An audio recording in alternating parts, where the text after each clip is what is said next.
Woodward Sports? Love wearing clothes? Then you should be wearing Woodward Sports clothes. Check out our full line of merch at woodwardsports.com. Just click on Shop. We have all your favorite designs, like Dan Campbell kneecaps, Woodward Golf, and of course, our own logoed out merchandise. Men, women, infants, kids all love Woodward Sports. Impress your friends. Impress your boss. Impress your dog. Buy Woodward Sports merch today.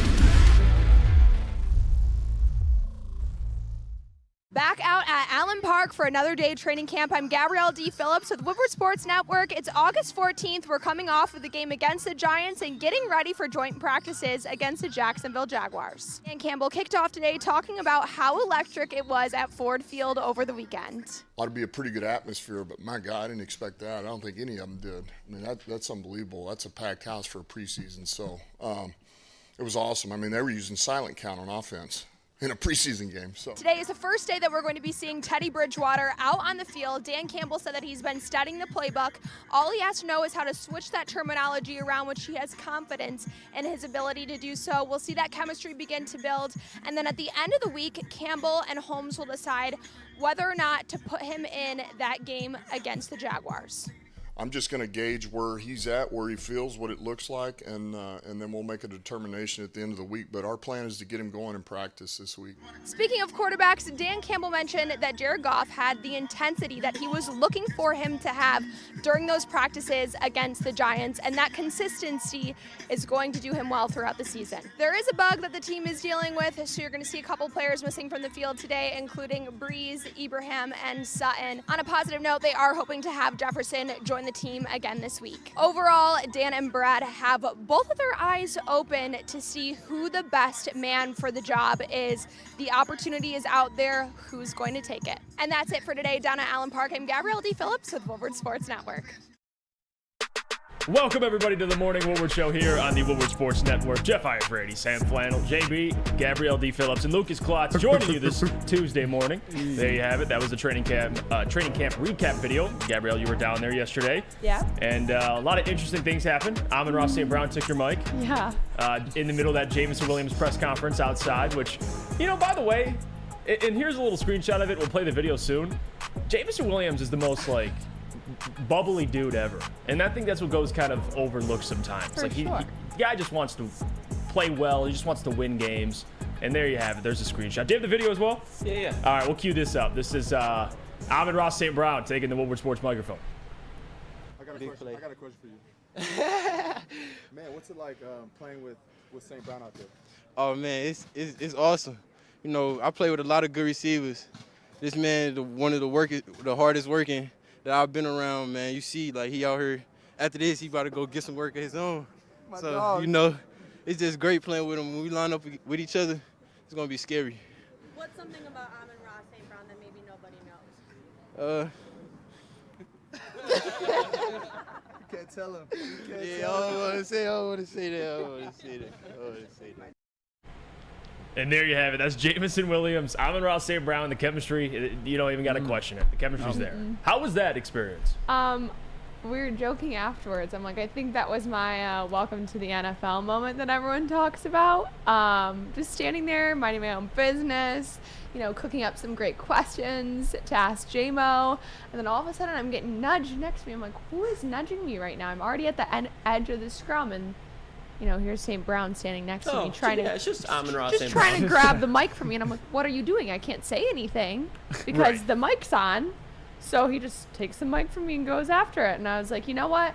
Fine by me. You just made my job today 10 times easier. I love that, Sam Flannel. That's the stuff you want to see. I mean, hey, we could talk about Jameson on the field, but he's a great human being. I mean, it seems like the guy is just bubbly. Him and Amon-Ra St. Brown, I knew they had a relationship, but those guys, they're closer.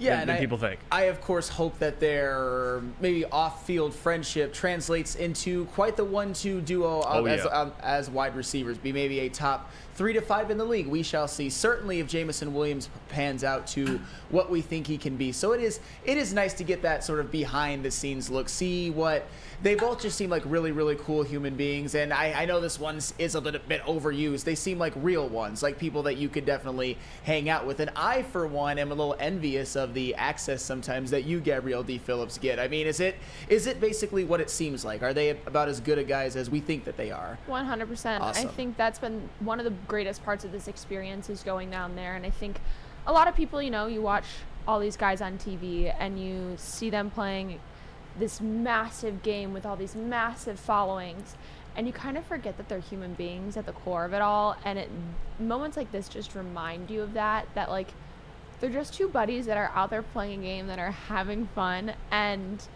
this shows that. And I think everyone needed to see that from JMO. Yeah, like especially you go back, players having fun. Like this was never allowed under Matt Patricia, right? No fun zone. Like, but the fact that receivers, they can, Amon Ra, you don't question his work ethic. Like JMO, at least for right now, he's been, and you've seen it throughout this process of training camp. He's been the first one there, so they can have fun because the work's being put in. Yeah. Like that's the part that I love about this team currently. It starts at the top. It's leadership, and I want to get to some of these people that are chiming in now. John says, I smelled so hard doing this press conference. And I also saw the Doc's comment here, and I got to get to it because I wasn't going to miss you, Doc. He says maybe JMO can get 4 catches this week. Yeah, hopefully. That's a realistic goal there. Greg says, Sam, no one wants to talk to you. Oh, well. Greg's mad at you this morning. I mean, I can't imagine for any reason why, but you know what? It is all good. I hope that you tune in because as I've said about everybody in the chat and everybody here at Woodward Sports, and I think you guys can vouch for me, sometime, it may not be today, it may not be tomorrow, it may not be this week, I will say something that you agree with, and I will grow on you. Some people would say that I'm a fungus, but you know what? In a good way. That's what some man just called himself a fungus. Well, that's what I was called on one of the shows, but that is all well and good. I just grow on people. You might not like me at first, but damn it, you're gonna agree with me sometime, and you're gonna cape for me. I see it. I can see it now. What do you guys think it is? Where it's just like the instant Flannel hate. Like Flannel could say anything, and the chat just tears him up, man. It's like a triggering effect. Like they've heard Flannel say something they might not agree with, so when he says anything else, it's like whoa, and then they have to listen and be like, oh, okay, it's good. Or the JMO stuff, they're like, oh, and then he'll say something else. Well, it's instilled in their mind. In the chat's defense, Flannel will say he's not a JMO hater, but then he slides in an insane amount of just JMO strays when they're not needed. So I can get the JMO stuff, but I think the chat, Flannel's a good dude, guys. I appreciate it. I understand that he might not be in your taste, but he's 100% Flannel all the time. You can at least respect that about him. I appreciate that. Jake is chiming in now. He has the facts. Jake says it's what he said about Ben Wallace and D-Mac and Bob Seger. What'd you come at Bob Seger for? What? I mean, I just think he's overrated. Okay, how did that even come up? Yeah. Well, we were just talking about it on Big D Energy. It's just that I've noticed in Detroit, not being a native Detroiter, being more of an adopted Detroiter, is that people in Detroit really cape up for their own. Right. And I think people act like Bob Seger is in the same tier as like the Beatles or the Who or Led Zeppelin or Jimi Hendrix. And to me, he is nowhere near that tier. That's basically all I said. And people just roasted me for that. I had the audacity to say that Bob Dylan was better than Bob Seger. And every smart music person would agree with me. But people were just kind of like, oh my God, how could you say that? So me and Bob Seger have our own personal battles, but that's okay. And now people in the chat don't like me again. No, it's okay. Well, the Doc's chiming in. He says, Sam Fungus hates Christmas. Oh, no. I love you, Sam. You're the man. Guys, plenty to get to today. I know we're having some fun here, but plenty of lines to get to. Obviously, Gabby, 8:15, she's going to give us some takeaways from yesterday, the training camp. They were right back at it. The Lions were. And, of course, a little bit of Teddy Bridgewater's comments because he came out. He talked about Jameson Williams, and I listened to the press conference, Teddy's entire press conference outside, talking to the media, a little media scrum. And, he's well-spoken, and he knows his role. Most self-aware dude I've seen. Of knowing your role. Yes. He's like, hey, man, my value here is helping others, along with what I bring. But I love Teddy Bridgewater, man, and just keeps – it reminds me every time I see Teddy either out there or speak, I'm like, yeah, I'm glad this guy's the backup because he provides so much more than just being the backup. And we'll get into that at 8:30. 8:45, 9 o'clock, we'll get into some top 5 lists. Me and Sam Flannel and Lucas, we prepared top 5 players we were the most impressed with for the Detroit Lions, but also around the NFL. So you're going to want to stick around for that too. And then in the second hour, we got a little Dalvin Cook to get to. Dalvin Cook going to the New York Jets, baby. Lions sent arguably the 2 best players in the NFC North running in fear to the Jets. So you'd argue the Lions chased him out of there. Kirby, too. Kirby picked off Aaron Rodgers twice, and then Dalvin Cook at home against the Vikings. They're inside the 20. Isaiah Buggs forced a fumble. Guess who picks it up? Curbster. Yeah. You know what? That's a great point. Kirby is a little bit of Kirby in all these dudes' heads. They were just like, I don't know where I want to go, but I know for a fact I want to get out of the NFC North. So they sent him running. They sent him running. Near Kirby. Yeah, the Lions sent Dalvin Cook and Aaron Rodgers running. We'll just use that as like the reason, and then we can sleep at night. That sounds fine. If you put the Lions in the AFC East, they probably go like 6-0 at the pace that this is going. Get out. Okay. Hey, you got Kool-Aid in that booth? I'm just messing. What's in that water bottle, Lucas? The Jets, though, that's for sure. What's in that water bottle? Yeah, I was just making sure you didn't have any Kool-Aid in there. Okay. All right, that's fair. You know what else is fair? Having an elite defense, because I'll tell you about them, and then we'll get into some training camp takeaways. But first, Guardian Alarm. Customized solutions from real experts, 24/7 professional monitoring, and technology backed by people. All you got to do is call 1-800-STAY-OUT today. Tell your friends at Woodward Sports sent you. It's 1-800-STAY-OUT. Introducing the Planet Fitness Guide to getting that post-workout glow. Step 1. What's your why? More epic energy? Better sleep? Blow off steam? Step 2. Join Planet Fitness for just $10 a month and get moving in our clean and spacious clubs. Step 3. Bask in that post-workout glow. Join Planet Fitness today for just $10 a month. Join today at any of the 50-plus Detroit area locations.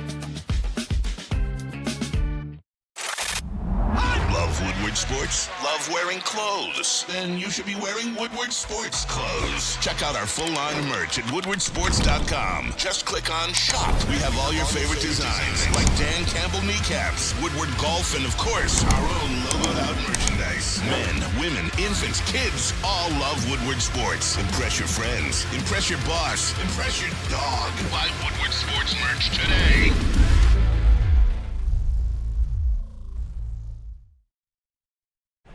When buying or selling real estate, flexibility and control over the sales process is key. Sellers, how would you like the freedom of canceling your listing agreement at any time for any reason with no penalty? I would love that. I would love that too. And that's what Mark White can provide. That is exactly what Mark White & Associates offers. It's called the Minute-by-Minute Listing Agreement by Mark White & Associates. Try Mark White's risk-free minute-to-minute listing agreement today. Looking to buy or sell real estate? Visit markwhitesells.com or call 248-290-8242.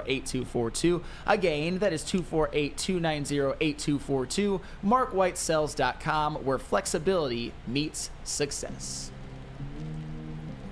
Welcome back to the Morning Woodward Show here on the Woodward Sports Network. Don't forget, if you're watching on our YouTube channel, hit the subscribe button if you haven't already. Hit the like button. We'll try to get to at least 60, maybe even 70 likes by the end of the segment. And don't forget, if you don't catch the show live on YouTube, you can always go back and re-listen on any podcast platform you listen to. Spotify, Apple Podcasts, doesn't matter. Morning Woodward Show, leave a 5-star review. But it's time now to get into some of these takeaways from training camp. And we got some clips pulled up, the Lions put out and we put out on Woodward Sports. You can check that out, all social medias.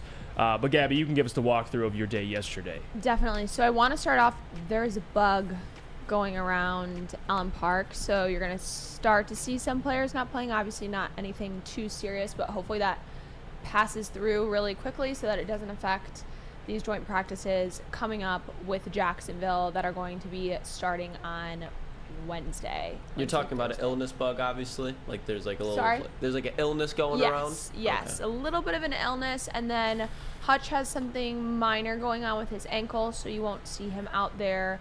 We didn't see him out there yesterday, and then we're getting a little bit closer to Jefferson hopefully joining them again. They're hoping like this week will be his last week, maybe getting him in at the end of the week. So that kind of covers off on those injuries. And then obviously a lot of talk about Teddy Bridgewater that we'll get into. But on the flip side, Dan Campbell also talked a decent amount about Jared Goff and how he was really happy with his performance during those practices against the Giants. Again, harping on his consistency, that he's exactly where they want to see him in the place that he's in right now.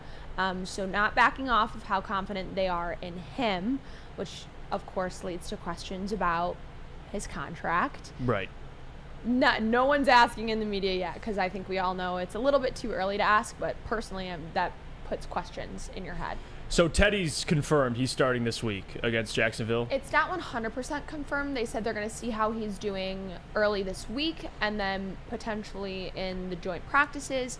And then you'll see what they're going to plan with him for that game. So he said that it's not confirmed 100% yet how they're going to be using him. Gotcha. Okay, yeah. So Gabby, there's a clip that is, I believe, in the Woodward Sports Slack right now of Amon-Ra St. Brown making a nice toe tap catch. I mean, has he just looked like a real standout at training camp? The thing I think that stands out most to me with him is how easy he makes it look. So seamless, so easy. Like, you know he's putting in effort, but you cannot even tell that he's putting in that effort, that amount of effort that he is. And I have to compare it to dance because, you know, ballerinas, they say the best ballerinas in the world, it's one of the hardest physical things to do with their body. And the best ballerinas, you can never tell how much work and how much pain they're in. And I think, I mean, not to compare Amon-Ra St. Brown to a ballerina, but he makes it look really easy. And you know, he's on those toes. Yeah, so. he was dancing out there. Man dances every Sunday, Monday and Thursday. Oh, yeah. But another question, too, Sam Laporta, coming off the preseason game that we saw. And he struggled a little bit, but what did his bounce-back practice look like when you were there? I'd love to see him, like, walking out of practice, talking with Jared Goff, and then making that connection. And they're clearly talking about what has happened at practice, how he can improve. He's going out of his way. And you heard Teddy Bridgewater kind of mention this. He's like, I want to see who comes to me. And I think that you're seeing that with Sam Laporta, is that he's going to those veterans on the team and he's asking them how he can improve. He's immediately going off every single time he makes a play, whether he reacted well or poorly, and going and speaking to the coaches. And that's what you want to see from someone that young, especially in that position, that from the start we've said there's a potential that he may not be ready for that first game because it is such a hard position to assimilate to in the NFL, and he's doing that incredibly well at this stage. Yes. I want to talk to you a little bit about the preseason game and kind of what you saw in your observations. Were you surprised at all by the standout performances of, say, Julian Okwara, Maurice Alexander, guys like that? Maurice Alexander was already putting in the work during practices, so I was not surprised that he showed out in that preseason game. I was really glad that he had the opportunity to do that because I wasn't sure exactly how it was going to go. So really happy to see that. And I know we've kind of talked about Chase Cota a little bit, and you know, he didn't look as great yesterday in practice, I will say, but in that game and in practices before, he just had these glimpses that I was like, okay, wait, who is he?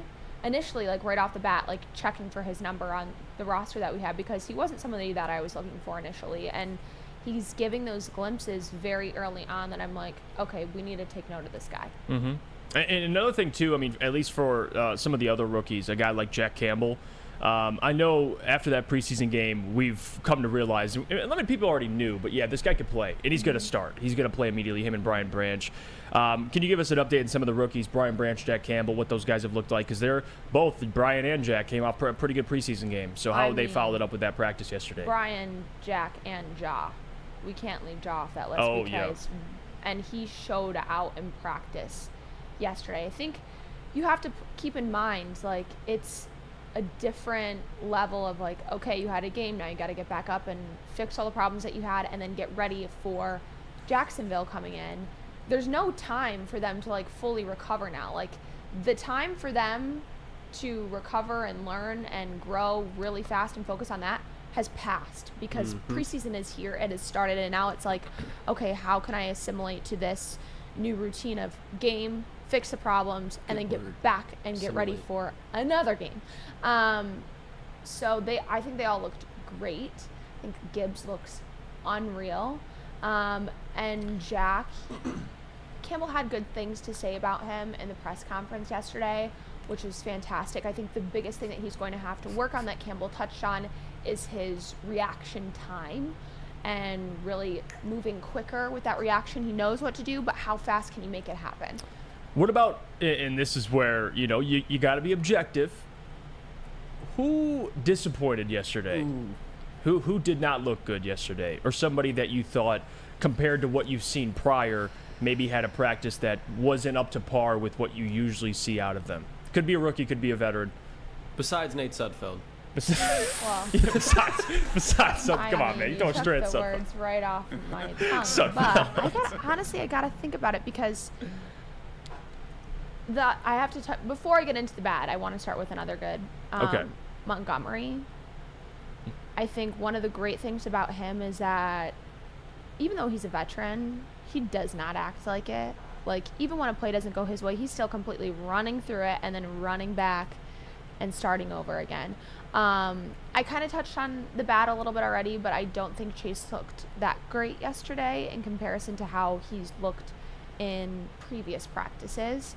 And this previous game, I think he's slipped off a little bit, but again, nothing like too concerning. Okay. You're going to have bad days, and I don't think necessarily it was like super bad, but he just wasn't firing on all cylinders that I think I've personally seen him in other practices. Gabby, if you had to pick, just because we saw Chase Cota, obviously, we had a lot of hype coming out with Dylan Drummond out of camp. If you had to pick right now, because you're going to think with this wide receiver room and the talent we already have, there's going to be some cuts. If you were to think, who's more likely to make the roster at this point, Dylan Drummond or Chase Cota, if you had to lean one way or the other? Because they just released Trey Quinn yesterday, so I think they kind of took care of that. No! Yeah, your boy, Trey, he's gone. But Gabby, if you had to lean one way, Drummond or Cota? I'm going to say Drummond because Campbell has already talked about him and brought him up without the media asking specifically about him.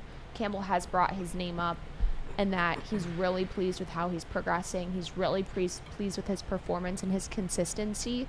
Because of that, I'm going to lead toward Drummond. And I think consistency-wise, he looks very good.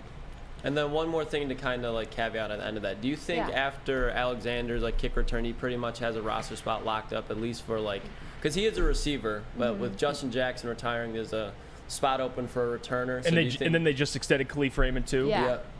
I mean, I think he's locked in. We heard, again, I'm keying into these moments of when the coaches are talking about them in the media and what they're saying and how they're phrasing it, and Dan Campbell's excitement level and trying to get something out of like his body language almost. And God, everyone was so excited for him, and you see his camaraderie with the team, and I think at this point it would be a huge loss to take him away from the team. Did they have a kicker battle yesterday? No kicker battle yesterday. That's what I need updates on. Because Parker Romo. Hey, listen, this is the media. I know people wants to know the juicy stuff. That's my juicy thing. I need to know. What? I need to know the kicker battle. Yeah, that's okay, the real who are you team. leaning towards? Who are you liking more? Well, I saw Parker Romo out there at Ford Field on Friday. So, you know, I listen, I hope Riley Patterson pulls away from it, but Parker Romo looks like JB out there, about the same size as JB. That's what I was about to say. Like, no bashing him, but Parker Romo, like, if you saw him shopping at a Walmart or a Target, like, and he told you he was an NFL kicker, you'd probably, like, laugh in his face. Now, no disrespect to him, man's got a boot, but he did not look like an NFL player in uniform. No, he's the Kirk Cousin of kickers. Yeah. He's got a ton of whole cash. He's just spinning. Over there. And JB, you might have caught a stray because I compared him to your size. But still, regardless, like he looks like a normal dude, though. Like, is that fair? When we were at the game, I'm like, is that Parker Romo on the sideline or is that a ball boy? He's just hanging out. He looks like your average Joe. Yeah, but no kicker battles. So that's all the juicy stuff I got. What about you, Sam? Okay, so Sean Baligian was on Big D Energy yesterday, and he brought something up, and I want to ask if you can confirm this or not. Okay.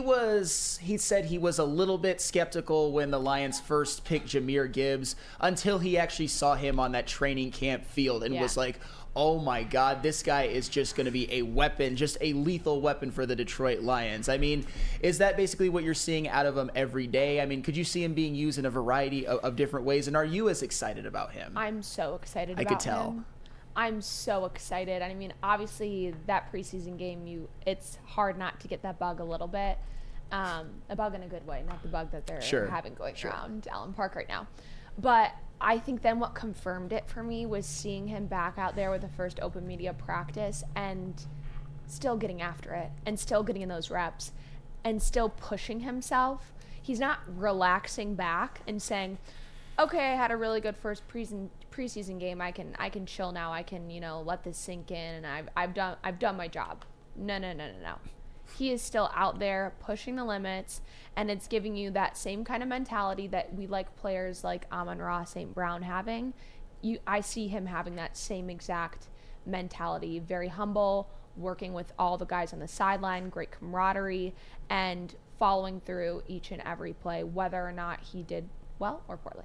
What about Antoine Green, the 7th-round pick? Got to see him a little bit on Friday in the preseason game, but how's he looking in practice? Looking good. Saw him out there doing some drills yesterday after practice, which is always good to see.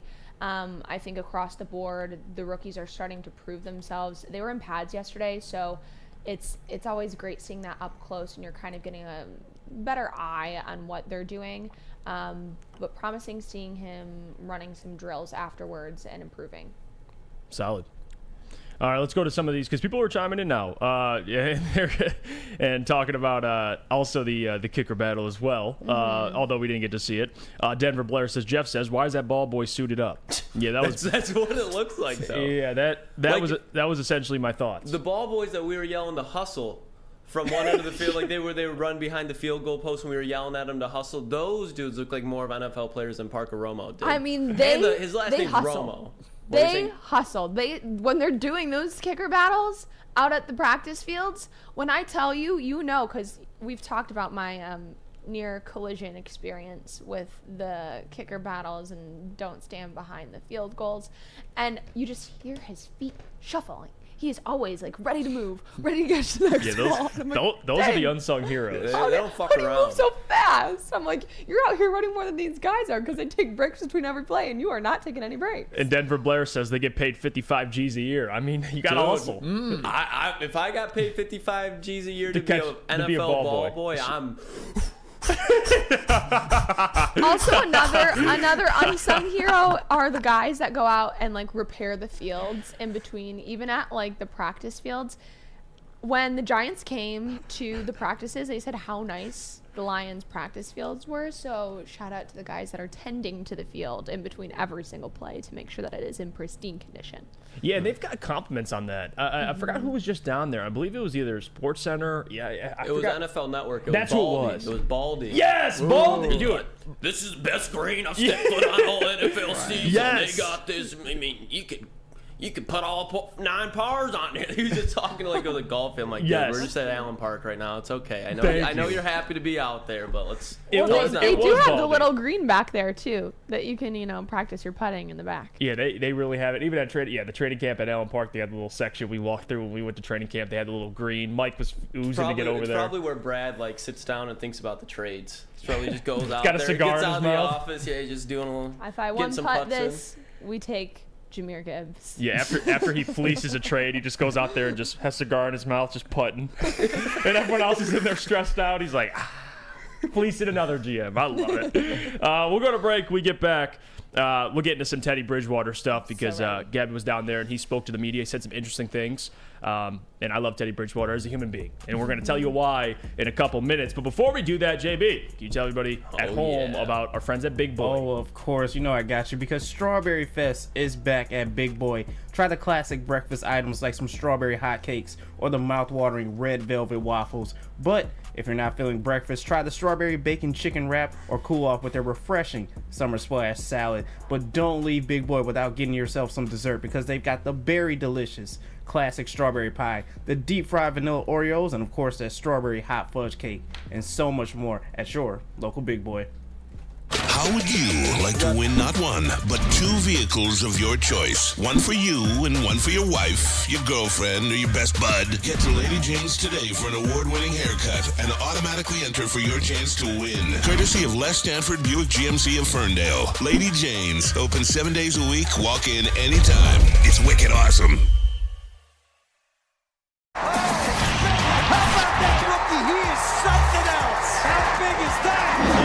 Detroit sports teams live on Woodward. All of Detroit's sports coverage lives on Woodward Sports. Driving the best in Detroit sports coverage.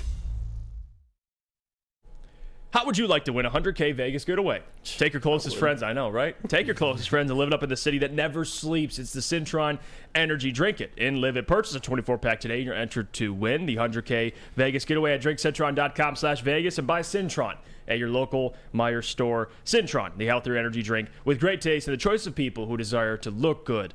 Drinkcintron.com/Vegas and you're entered. I just thought about that too. Imagine giving Lucas a $100K Vegas getaway. Like by yourself. I can't imagine what I'm coming back with like 1.1 in my pocket. No, you're 1.1. You give me 100K, flipping it. You're bringing it back. 110% Xing, 110Xing your profits. You give me a free 100, I'm gonna do something with it. I ain't losing, I tell you that much. I don't lose. I don't know if I like that look on Lucas's face. Oh my god, that was so devious. Wow. Yeah, well, I guess we'll give you we'll talk to Cintron. We'll get Lucas out there. Can't wait. Welcome back. I'll be a sponsor. I can vlog my experience on the strip. I'll go out there like 2 a.m. alone. Maybe find a red light district. It'll be all right. Red light, wrong country. Eric Burrow says Lucas comes back married to a stripper. No, I mean, that's probably more. We went out likely. for Easy's birthday this weekend, and I thought I fell in love with one. Yeah, I mean, you times 11. Nikita was her name. You walk back with 11 times what you walked into Vegas with. I'll be impressed. I mean, you go there with 100K, you come back with 1.1. Damn. You come back with a marriage license. And you come back with the stripper who you're married to and 1.1 million. I won't say a word to you. She'd have to be Latina. Okay, She'd have to be fair. Latina. Lucas, get you if one I'm of settling these. for a stripper. Welcome back. It's the Morning Woodward Show here on the Woodward Sports Network. And we got more to get to. Plenty more to get to. And I want to talk more about these Teddy Bridgewater comments because he did speak about J-Mo. He spoke more about different things relating to the Lions. And Dan Campbell also spoke on Teddy Bridgewater as well. Do you have the Dan Campbell clip? Oh, do I ever? All right. Here's Dan Campbell talking about Teddy Bridgewater. And let him go through some individual, get him a few reps, and then Jacksonville, let's get him worked in a little bit. And just, I'm just going to gauge where he's at, where he feels, what it looks like, and then we'll make a determination at the end of the week. But our plan is to get him going in practice this week. I want to go back a couple of weeks ago, last week, and remember what Dan Campbell said about we're bringing him in here, and one of the reasons why I'm really glad we're bringing him in here is because he's going to be a veteran that teaches others around him. And then he clarified, he's going to teach the receivers around him. He's going to be a great piece in our system for these receivers. Now we go to Teddy Bridgewater's press conference yesterday, and if he isn't echoing word for word exactly what Dan Campbell said, and honestly, I don't think he watched the press conference because he doesn't seem like he watches any of it. He wasn't even aware of Hendon Hooker and Hendon Hooker's abilities before his injury coming into the Lions. I think he fits perfectly into the system. He's so incredibly humble, and if his press conference and him speaking about how much he wants to be a mentor for those on this team, my God, if he is not a Lion. I mean, and this goes back to with the whole Teddy thing. This goes back to New Orleans. Like, he's been helping receivers. Like, it isn't something he just came to the Detroit Lions and said, "Hey, I'm just going to start helping people." Like, he's been, this has been Teddy's MO his entire career. He's selfless. He's a great teammate. He brings leadership, but also he brings cachet. A guy who's played in this league and played at a high level at times. He's been on winning teams, and that's why I tweeted out yesterday when I saw the quote, him talking about J-Mo. Which, do we have the clip of him talking about J-Mo or the graphic? You have the clip? We got both. Okay, you played the clip because I got us right, Jeff. Yeah, see, my bad for doubting you, Lucas. Yeah, you worry about your job. I'll worry about mine. Here we go. Teddy Bridgewater talking to media and Peep Gabby in the corner. You can see her. Damn. I won't play this game forever. There's certain things in life that I can't do forever. So it's like, man, how can I leave an everlasting impact? How can I prepare the next wave of talent, the next wave of, athletes for what's in store? How many times will I nod my head in that one sentence? I mean, the man, Teddy, just whenever he speaks, you're just like, okay, yeah, this guy, he knows what he's talking about. I was so convinced. The words coming out of his mouth, I'm like, I bought it. Heck, I want to learn from you. Well, there's the leadership quality check. I mean, the guy, and he's very well spoken again. He's talking to the media, and he talked a lot about J-Mo, which you kind of just heard there. Wants him to be great. And he even mentioned for Hendon Hooker, too. He's like, I don't really watch football, which is pretty more common than people think. A lot of NFL players don't really tune into football games. And he's like, yeah, I found out he was going to win the Heisman if he didn't go down. Like, that's impressive. Like, he just found that out. I was like, dude, yeah. Like, it's Hendon Hooker. Nice. He's like, he's pretty good, though. He's going to win the Heisman if he didn't go down. It's pretty cool. Like, I'm like, all right. But you love him. He's so genuine. Like, Teddy's a great dude. And honestly, for him to want to go the extra mile for guys, like he talked about it, I want to get as many reps as I can before this upcoming preseason game. So I'm working with guys that, are not the starters, guys that are just trying to make the team, and I need reps as well. So it's a win-win situation. Guys get, to go out there and get live reps. Same with me. So I think the selflessness of Teddy is something that, again, is more common. Brad and Dan preach they want to bring in the right human beings. Like, this goes back to them passing on a Jalen Carter or, refusing to trade for guys or bring guys or sign guys that have character issues. Like, they're coming together with a pretty damn good roster of great character guys, and Teddy's another one of them. Yes, and Teddy Bridgewater, you can obviously see that he is as professional as can possibly be. And the thing is, usually I find a little bit of the locker room stuff and the leadership and the mentorship to be a little bit overvalued. But here's the reality. There is a cap at how much you can respect Nate Sudfeld if he's there as a backup. Because the thing about Teddy Bridgewater is he is a proven starter. He's a proven backup. He had one of the best stretches of backup quarterback play probably ever in 2019. And now I think he understands the assignment. It might not be ideal for him, but the reality is the best case scenario for Teddy Bridgewater this year is if he doesn't play a single game. Because right now Jared Goff is the starter, and he will be the starter, and he is a better quarterback right now. But Teddy Bridgewater, if he chooses, like it seems like he is, to embrace his role, work with the wide receivers, a lot of them very, very young. I mean, even Amon-Ra St. Brown, he's going into his third year. He obviously has football wisdom beyond his years, but still. And then you look at even a guy like Jamison Williams, who has never quite found his stride and never quite gotten the usage because he came in hurt, and then he got suspended. A guy like Teddy Bridgewater might be good for him to work with him and maybe even throw some passes to him in this preseason game. Maybe get him the most catches he's ever had in a football game since Alabama. So I think it's all well and good for Teddy Bridgewater. I think he will be definitely a stabilizing force in the quarterback room because, as we all said, we saw Nate Sudfeld out there on that preseason game. And if you're an NFL player and you watch that and then you see his resume, you're not going to respect him as much as, say, a Teddy Bridgewater, who is pretty damn proven, at least coming in as your backup, as proven as you can possibly be coming in as somebody's backup. Especially when, he's 32 and 31 in his career. Like, that's the definition of just solid. Like, you need him. The definition of a veteran, like one that knows his role. He's not going to get in the way. He's not going to try to play hero ball. Unlike some of the other backups around the league that I'm happy to sign. The underrated part about having a backup like Teddy Bridgewater, and I know this isn't a big concern because to Sam's point, I know Spencer's been on this train, and Spencer's been dying on this hill of like, I don't care who the backup is if he sees the field. I don't want him to see the field, which he's right. I don't want Teddy to see the field ever. But the fact that you have him as an insurance policy, yes, you trust him more than Nate to finish a game, win a game, be in a game. Like, if there's a 3-game stretch, Jared's shoulder, he gets hurt or something happens, God forbid, you have Teddy Bridgewater. But on top of that, the thing that Teddy Bridgewater brings that I think is valuable with backups that are competent is they make your second team better. Mm-hmm. Like, that's the thing that people don't talk about. Like, when guys like J-Mo or, Sam Laporta, whoever it is, Maurice Alexander, Chase Cota, whoever the hell it is playing on the second team, trust me, those guys are going to go harder for Teddy Bridgewater rather than Nate Sudfeld. It is what it is. He's a better quarterback. So as much as he, the leadership he brings to those guys, he also helps them get better on the practice field. Yes. Because again, he may never play, which is the plan. But he's still helping teammates all the time, and I think he's doing more, at least for his teammates out there, and it means more for Teddy than I think Nate Sudfeld, quite frankly. If there's any position, I think, in the NFL where leadership and being a good guy and being a good locker room guy is the most important, it probably is the backup quarterback. I think that you have to have both. You have to have the ability to step in just in case, but you also have to have the ability and the temperament in order to be selfless, in order to mentor, because he's got a starter in Jared Goff, but he also has Hendon Hooker, and he's got a lot of young wide receivers.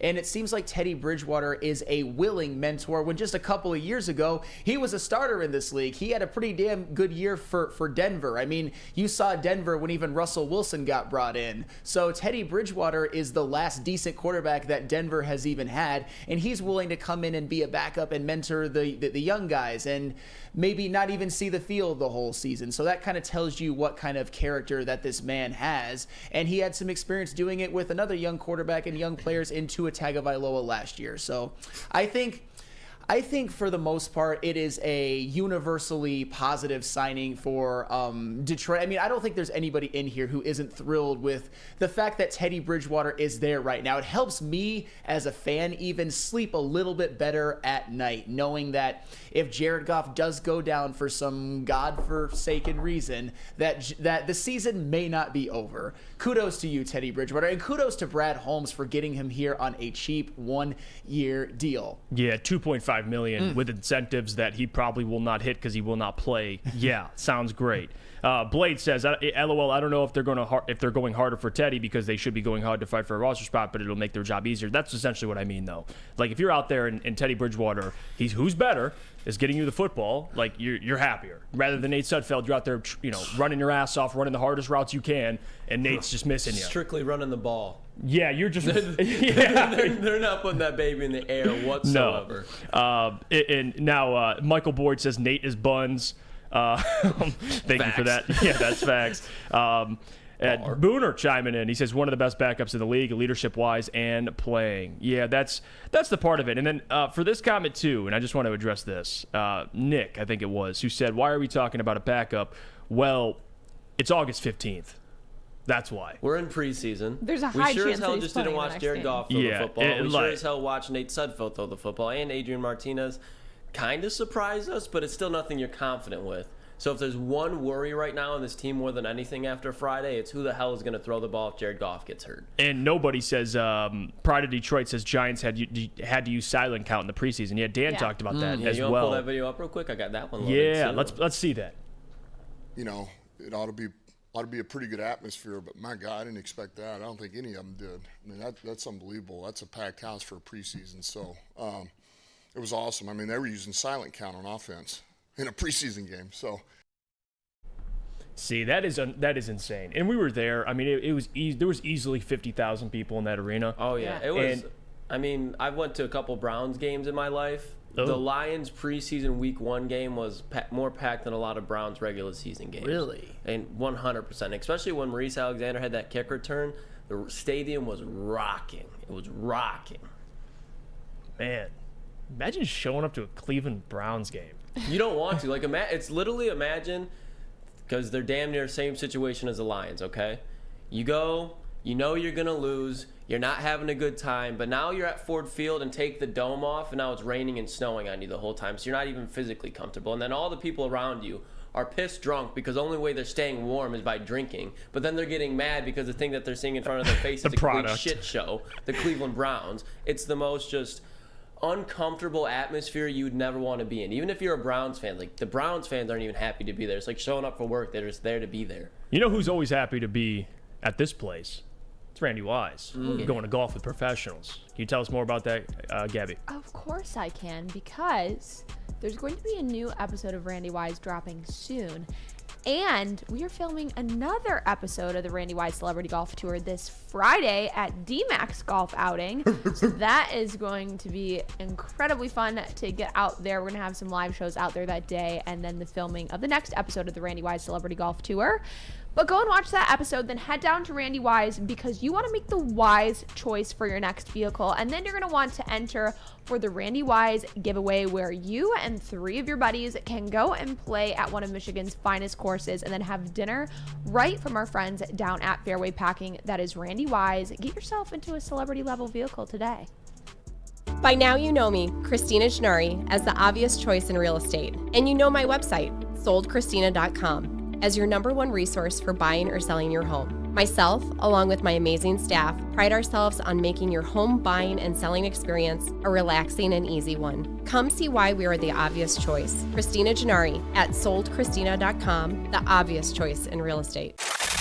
I love Love Woodward Sports? Love wearing clothes? Then you should be wearing Woodward Sports clothes. Check out our full line of merch at woodwardsports.com. Just click on shop. We have all your favorite designs, like Dan Campbell kneecaps, Woodward golf, and of course, our own logoed out merchandise. Men, women, infants, kids all love Woodward Sports. Impress your friends. Impress your boss. Impress your dog. Buy Woodward Sports merch today.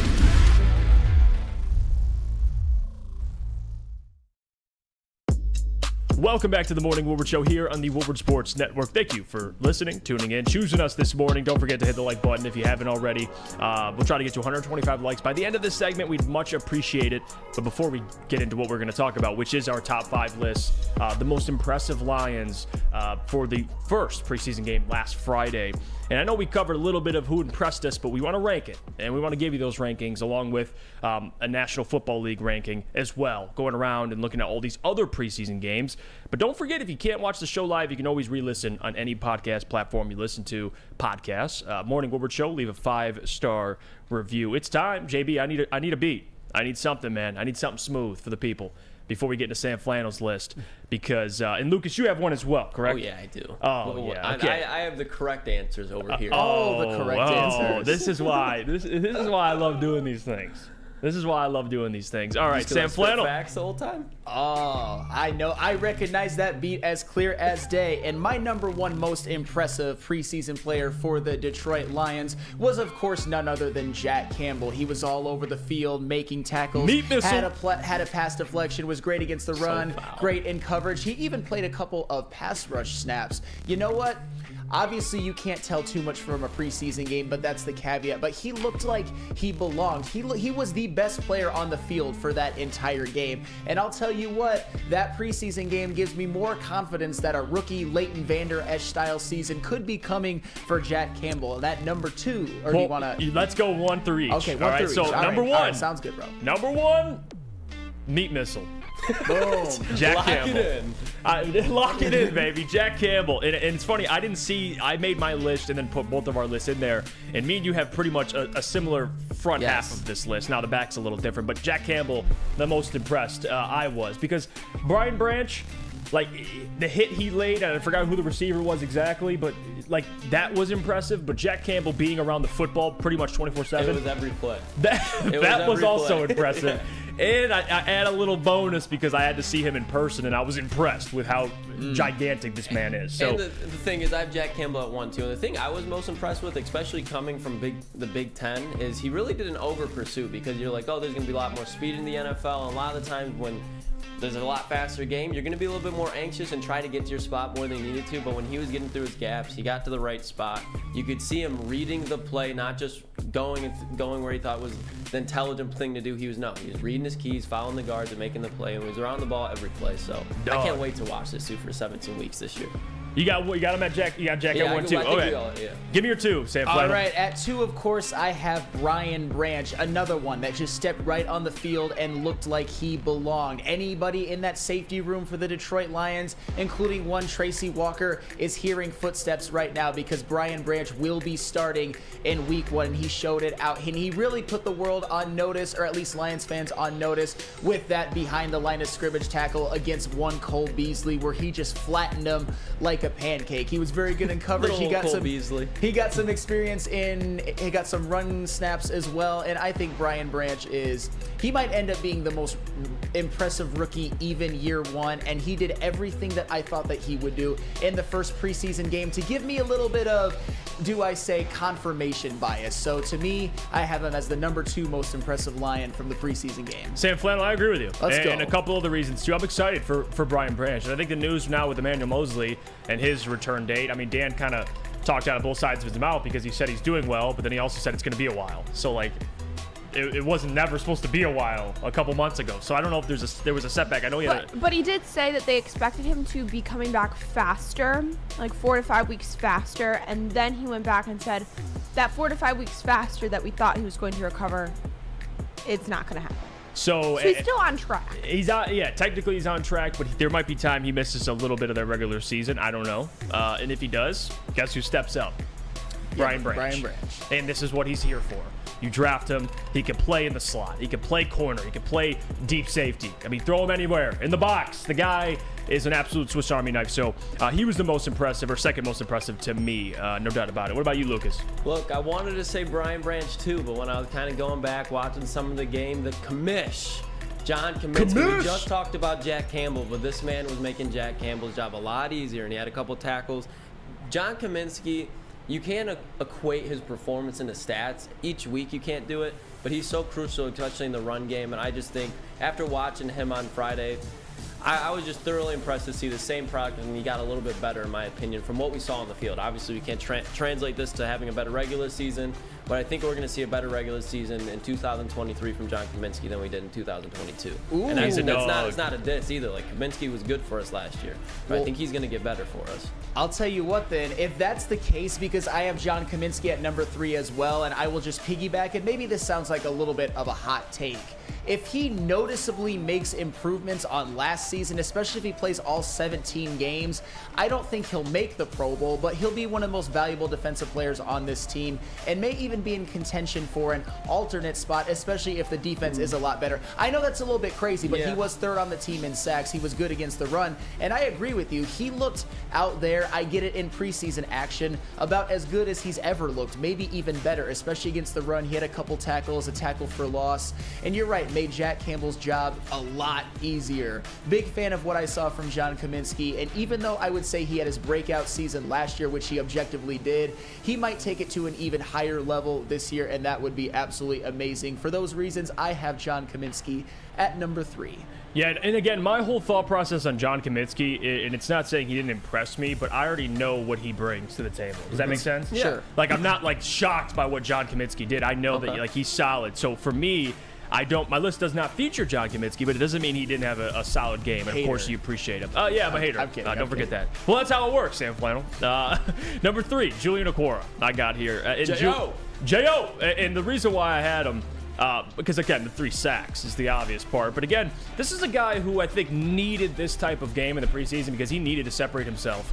Again, this is a guy who has a ton of upside, hasn't really quite lived up to it, but last year with a new coaching staff, and the last 2 years with a new coaching staff now, I think it's been good for his development. And now I do think this year, especially now with him kind of moving around, playing a little outside linebacker, rushing, coming off the edge. I like Julian. I like his versatility, and I think he could have easily a breakout year this year. So I'm going to go with Julian Okwara at number 3. All right, I like it. Now I'm going to go for my number 3 pick is going to be your guys' number 2 pick. It's going to be Brian Branch. Actually, you know what?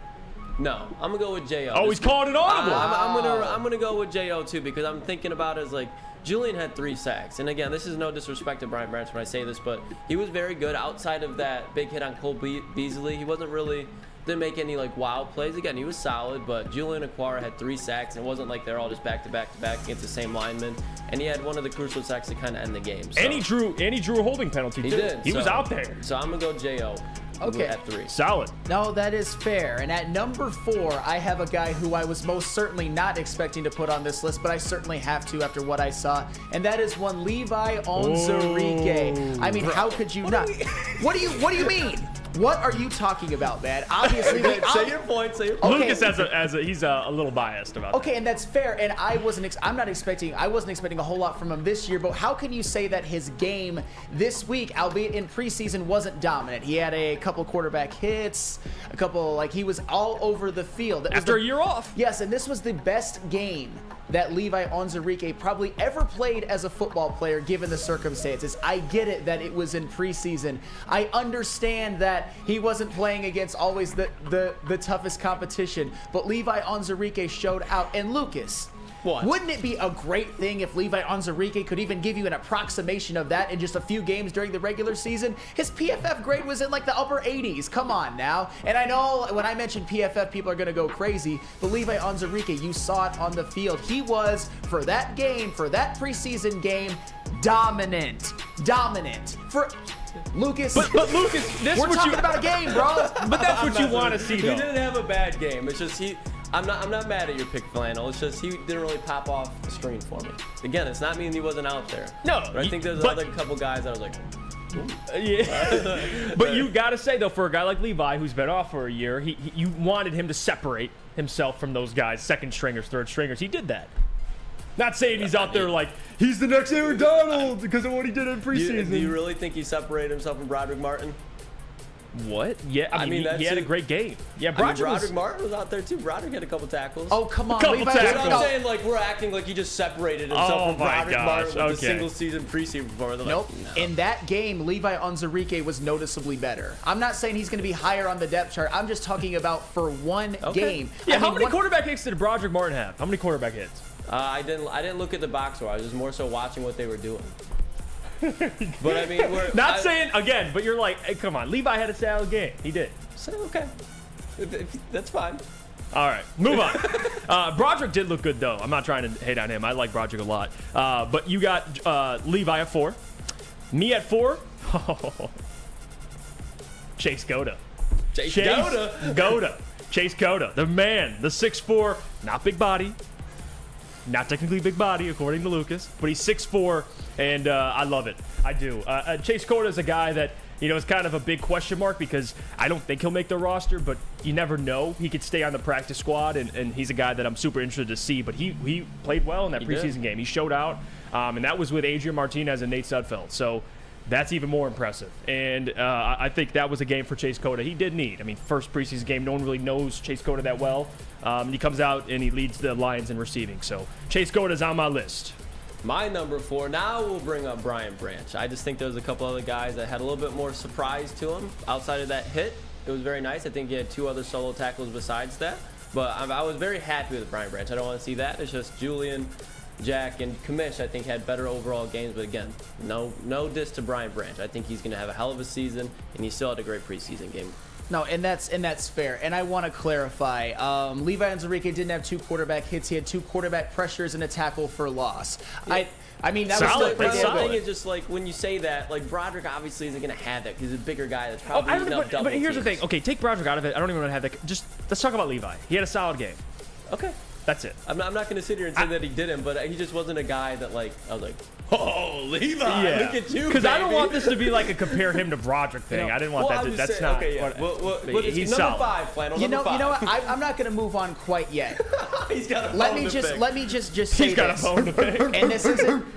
Jeff picked Chase Cota, and you were like, "Oh, Chase Cota." I picked Levi Onwuzurike, and you give me like the look from hell. It's not even that. It's because we can all admit that Chase Cota, he had 4 catches for 60 yards. Yes. Okay, he was solid. It was very solid, and the guys that were throwing him the ball, it did not make his life easier. Levi, I'm sorry, but Broderick was out there too at the same time, and Broderick is going to eat up some bubble teams, which is going to help Levi. I'm not saying that Levi had a bad game. It's just he wasn't a guy that popped off the screen for me. You know what, Lucas? I prefer the guys who make the plays, not the sacrificial lambs. Maybe I'm crazy. Maybe I'm a little bit crazy because, all right, fine. You need both of them. I know you need both of them. I obviously know that you need both of them. All right, but I will go to my number 5. Because I've got somebody that you guys have already mentioned. You guys might think I have him too low, but at least he's on the list. That is one Julian Okwara. Because all you need to know about Julian Okwara from this game is he's a guy I heard, like I said earlier, from Matt Broder, that he wasn't a guy that was really standing out at training camp. And with all the depth that they have at that edge rusher position, including his own brother, you might thought he might not be on this roster. He might get cut. And you know what Julian Okwara said? Not so fast, to quote Lee Corso from College Game Day. He goes out and has 3 sacks and was one of the best players on the field. He reminded us all of the potential that he had, which I think he's one of the most talented edge rushers on this team. And as I said yesterday, he was a much better prospect coming out than even his own brother. He just can't like walk 2 steps without getting hurt. That's been his history. But it was nice to see him play a great game in preseason, and I hope he makes this team and makes at least a couple of impactful plays on this season because he has the talent, and the Lions could use a Julian Okwara. Number 5. Levi Onwuzurike, baby. Levi Onwuzurike. Now, and I'll tell you why. Okay, this is my thinking, because when I made this list, it's who impressed me the most. Well, for Levi, I didn't think we had anything left of Levi. Like, I didn't even know. At this point, I'm like, I'm interested to see what Levi can bring to the table, but I didn't have high hopes for him. And he comes out there and shows he could be a solid contributor this year. That's impressive enough to me, for a guy who damn near, almost had his career over from that back injury, which is a very serious injury. He rebounds, he comes back, plays in his first preseason game, and he looks solid. So that's impressive to me. Not saying Levi is It's going to be Lawrence Taylor. Yeah, you are. You're not saying Levi is Aaron Donald, Fletcher Cox. I'm just saying I'm impressed with Levi. He showed he could be a part of this defensive line this upcoming season. So there's my 5th. What about you, Lucas? All right, my number 5. Sam Laporta. Nope. It's going to be a guy. You guys mentioned Chase Cota, but here's a guy that did not have a lot of statistics, but if he would have been able to have not a healthy quarterback, a competent quarterback, would have done much better. And that's Dylan Drummond. I think watching him in person, watching the routes that he was running, he runs very crisp routes. If Nate Sudfeld had even 2 slights of the IQ that he does, he'd have a receiving touchdown, especially at the end of the half when Dylan Drummond was burnt the receiver or the corner like toast on an out route, but Nate Sudfeld decided to put some air under it, and he couldn't do anything about it. He tried making a play, but it'd be hard to. I was really impressed with Dylan Drummond. I think he has NFL size, he has NFL route running, and NFL speed, and he's not scared of taking a hit. So I think he's going to be a guy that makes a roster, and I understand he only had two catches for 12 yards when you look at the stat sheet, but if you actually watched him, how he moves, where he puts himself in position to make a play on the ball, I was excited to watch Dylan Drummond. Well, and to kind of speak off my point earlier about how the little things about having a backup quarterback, that's a great example. Like Dylan, although he played well, didn't have the stats or the statistics to match up to how well he played because, like if Nate Sudfeld, the offensive line, they couldn't get him the football. So that's why when you have a guy like Teddy or you have a better quarterback, and it does make those guys better. Yeah, he was creating separation all night from the corner that he was on. It's just like if we had Teddy last game, Dylan Drummond would have caught a touchdown and probably like 2 other passes. Yeah, because we were in the front row watching Dylan. He was open. And same with Jameson on some of those plays. But regardless, we'll go to break. When we get back, we'll get into our NFL list and talk about some more players around the NFL that impressed us the most. But until then, Sam Flannel, tell everybody about our friends over at Planet Fitness. Oh, yes, my best read of the day. And if I ever need to intimidate Lucas when I'm talking about Levi Onwuzurike, he's bringing up Dylan Drummond. I just watch the film, baby. I go to Planet Fitness, of course, and I worked out yesterday, so I'm feeling a pump, and I'm actually pretty sore, but that doesn't mean that these guns are not in tip-top shape. And Planet Fitness is home of the judgment-free zone where anyone, and we mean anyone, can feel comfortable and work on their fitness goals. We're here to help you build a lasting, active lifestyle. At Planet Fitness, you will experience a squeaky clean gym that has tons of equipment, a full body workout in just 30 minutes, and the 30-minute circuit, and all memberships include fitness training. You get all of this for only $10 a month. Yes, we are still only $10 a month. Your fitness is essential, and fitness is a key part of physical and mental wellness, which is why we have invited teens between the ages of 14 and 19 to work out for free all summer long with our high school summer pass program. For more information or to join today, visit your local Planet Fitness or planetfitness.com. No matter where you are, there's a Planet Fitness close by. There are more than 50 in Metro Detroit and thousands more throughout the world. It's Planet Fitness. Let him see it, Flannel. Where your fitness is essential. Talk to me, Flannel. Gabby is a college student struggling to study for her big exam. Then she discovered Syntron, a healthy way for her to stay awake and focus. Jennifer frequently has chaotic days like this until she gets online, orders some Syntron, and finds her groove. April visited her local grocery store, purchased a case of Syntron, and entered to win the Syntron 100K Vegas giveaway. Pick up your case of Syntron today at any Meijer location or visit drinksyntron.com/Vegas and enter for the 100K Vegas giveaway. At work and at home, we're there with smarter security solutions. Featuring complete automation with customized alerts and more. For over 90 years, we've been the company that's been counted on to protect what matters most, all with personalized service and care. Right now, for a limited time, receive a free video device plus free installation with a new home system. Guardian Alarm. We protect Michigan.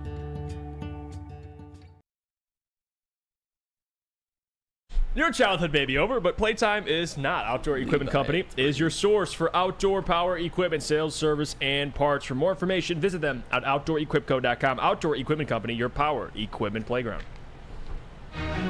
Welcome back, everybody, to the Morning Woodward Show here on the Woodward Sports Network. Don't forget, hit that like button if you haven't already. We're almost at 150 likes. Let's try to just climb past that. The people, we appreciate you for tuning in. We appreciate you guys for choosing us this morning. Don't forget to subscribe if you haven't already. Same crew here as always. Jeff Iafrate, Sam Flannel, JB, Gabrielle D. Phillips, and Lucas Klotz. And we still got more football to get to, ladies and gentlemen. And we got to get into our top 5 list for the NFL. Who impressed us the most during preseason? And I guess I'll start. All right. And then we'll go around. All right, you know what? We'll start chronologically. So we'll start with you, Sam Flannel, to go to me. But who do you got number 1? Who impressed you the most? All right, at number 1, I actually have DJ Moore, wide receiver for the Chicago Bears. And I understand he's a guy that is already proven. You know what? It doesn't have to be rookies. It doesn't have to be people who have done nothing. But DJ Moore, he's coming to the Chicago Bears. And Justin Fields needs another weapon. And I'll tell you what is a quarterback's best friend? Being able to throw a quick screen, and for a guy like DJ Moore, being able to take it 62 yards. Because Justin Fields, he's been burned by the fact that he hasn't always had the best pass blocking offensive linemen or the best weapons. So it might be nice for him to be able to merchant a couple of touchdown passes that weren't really because of him. It was because of a lot of yak yards. And DJ Moore, he did just that. 1 catch, 62 yards, 1 touchdown will be valuable for Justin Fields. For that reason, I got him as my number 1 most impressive player for across the NFL for the preseason. Okay. I don't hate it. I don't hate Closeted Bears fan now? No. Not a Bears fan. No, honestly, yeah, DJ Moore, I mean, that highlight was probably one of the better plays of the entire week 1 preseason. So I get that. I don't hate it. My number 1, the man they said couldn't play quarterback or wouldn't work out in the NFL. That's Dorian Thompson-Robinson. Dorian Thompson-Robinson. And again, Flannel. What do you Flannel, you put DJ Moore for 1 catch. You put DJ Moore for 1 reception, and you're mad at me over DTR. I got 2 games with DTR. Oh, I'm mad at you for DTR, but you know, you go right ahead. You state your case, Jeff Iafrate.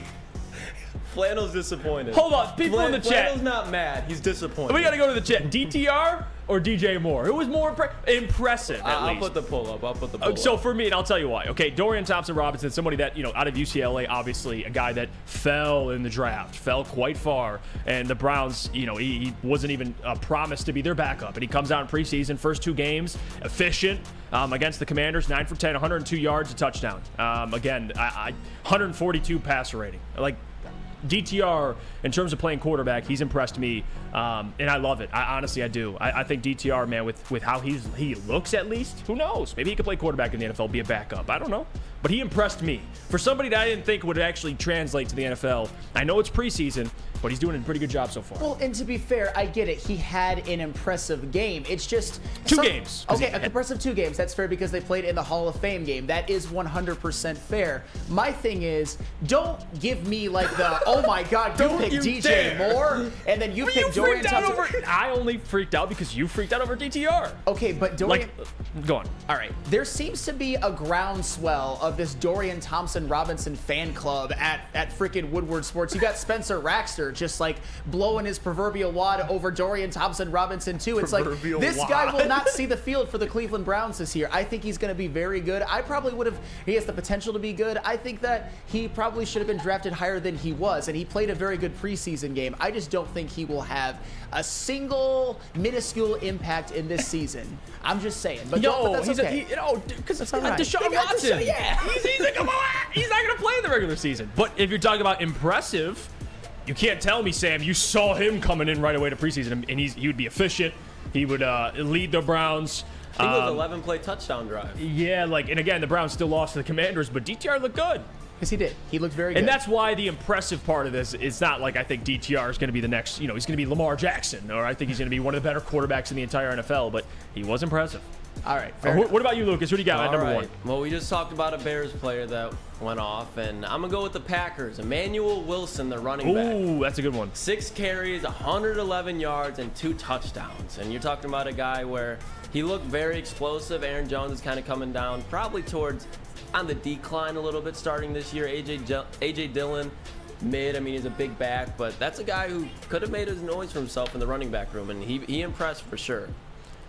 I like it. And honestly, that game, and we're going to get to that same game in a second because Got a Toledo I have boy a player. I got a player at number 2 that was in that game in Sam Flannel. You might agree with me. Who do you got at 2? Yeah, I actually think I stole yours this one, and that of course is Tyson Anderson for Cincinnati. I'll tell you what. He's a 419 boy. I trained with him a couple of times. He was a grade above me, and in high school, me and him used to train all the time. Yes, so. For real. Yeah, Tyson, he's a legit ass dude, and super humble too. And when I was working at Discount Tire, his grandpa always used to come in the tire shop and chop it up with me. So cool-ass dude. I'm happy for him. He deserves it. He missed all of his rookie year last year with a hamstring injury. He's drafted in the 5th round out of Toledo.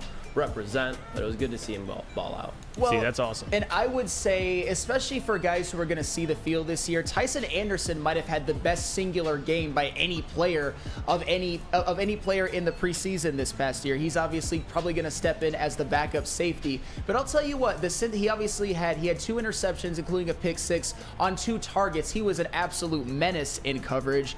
But something that I don't know if is talked about enough in Cincinnati, they lost Von Bell and Jesse Bates in the offseason. Right now, their starting safeties are listed at Dax Hill and Nick Scott. And they got Jordan Battle, too. They do.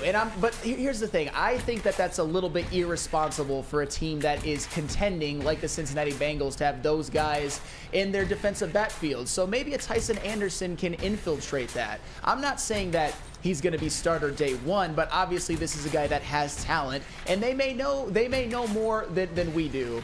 The only thing that's objectively obvious was that Tyson Anderson was damn impressive. He was a menace. Every time the ball was targeted to him, he intercepted it. Yeah. That's unbelievable. And even the one, he just ripped it out of the dude's hand. Like the first one was just a straight pick 6. He took it to the house, but then the other one, like he just took his lunch. He took his manhood away from him. Yeah, took his lunch money, man. And again, for at least what you said about the Bengals and losing both their starting safeties, a little bit of the Chiefs' way of doing things. Chiefs had one of the youngest secondaries last year, still won the Super Bowl.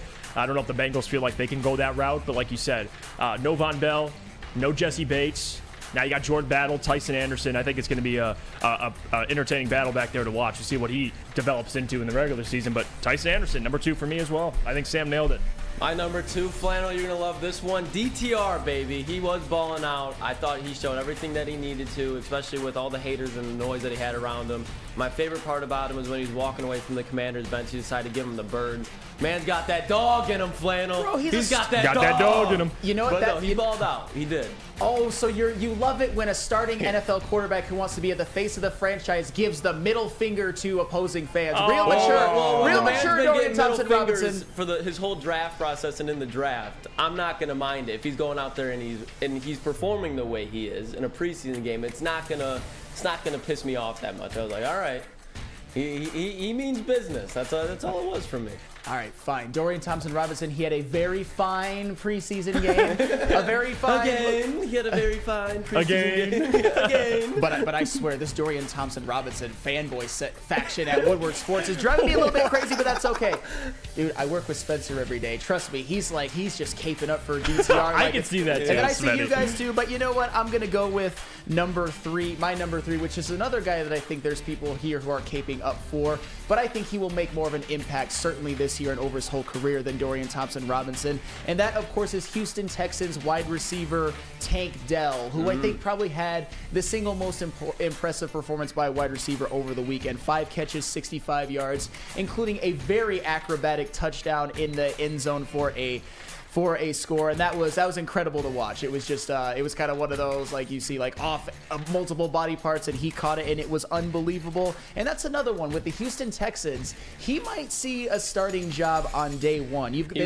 They've got Nico Collins, who I like, Robert Woods, who is completely cooked in my estimation, and Noah Brown, who last year, and I believe in his 6th season, had his career high in receiving yards of 552. So Tank Dell, I think he showed out in this first preseason game, and I think it's something that could translate to the regular season, and by the end of the year, he might be CJ Stroud's safety blanket. I think he will, because they have Mechie coming back too, but I mean, CJ Stroud during the draft texted the Texans, was like, take Tank Dell. So he's definitely going to start for him, and he's by far their most explosive playmaker, so he better play for him or they're screwed offensively. He will. And I got to say, too, for my 3rd player, the most impressive, at least to me, and again, when I guess it's subjective how you define impress, because for me, I look at this list and I think for guys I didn't expect to do this, they impressed me. So, for example, Stetson Bennett.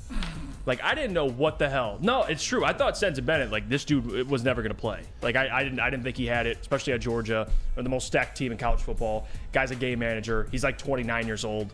when he coming out of college. So like at that point, I'm like, Stetson Bennett. But no, he came out and he didn't look too bad. And I know I saw the training camp videos at the Rams practices and Stenson slinging it. But this is a guy who was drunk in public, like before the draft. Like he has his own, skeletons in his closet. So with all the off the field stuff, winning a natty, being, like I said, 35 years old, and he keeps getting older every time I mention that, by the way.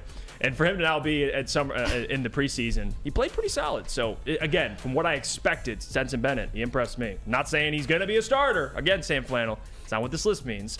But I didn't expect Stetson to come out there and look pretty solid. Well, I have a personal vendetta against Stetson Bennett, but that would take me probably about 10 minutes. So, Lucas, go ahead with your number 3. All right, Flannel, you said your receiver who you thought had the best weekend. I'm going to go with A.T. Perry, Jeff's boy down in New Orleans. He had 6 catches on 6 targets for 70 yards and a tutty. A.T.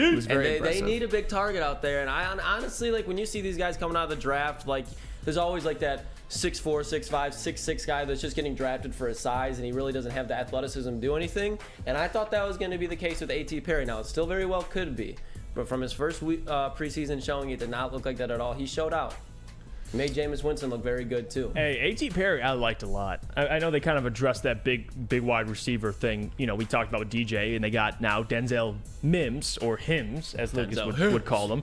But yeah, A.T., that's a good one. That's a good one. What about you, Sam Flannel? Who do you got? All right, number 4, I'll try to run through it quickly. It is Khalil Herbert, of all people, for the exact same reason that I had DJ Moore. He took it was kind of a broken play in which Justin Fields had to roll out, just found Khalil Herbert wide open, and he did the rest. Justin Fields threw it about 4 yards. Khalil Herbert ran it about 50, and for the same reason why I picked DJ Moore. Justin Fields is going to benefit from those weapons because I'd say DJ Moore and Khalil Herbert are both explosive athletes. And for a quarterback who hasn't had a ton of his success in his first couple of years, not all of it his fault, why not merchant a couple of touchdown passes? Every other quarterback does that at least a couple of times a year. And Justin Fields' stat line was 3 for 3, 129, 2 touchdowns, no picks. He can basically give all of that to Khalil Herbert and DJ Moore, and that could be huge for him coming up in this season. Give me Khalil Herbert as my 4th most impressive for the whole NFL in the preseason. Yeah, Khalil Herbert, that's somebody you've been kind of hyping up the last couple months too. He loves bringing up the fact that he has more yards per carry than David Montgomery last year, and that makes him instantly better than David Montgomery. Remember? Yeah, I was told. That's what I was told by Sam Flannel. And I'll tell you what, we'll go to break. We get back, we'll finish up this list, get into some preseason talk. Then we'll get to Dalvin Cook running away from the NFC North to join Aaron Rodgers and the New York Jets. Those Jets, Sam Flannel, a lot of pressure.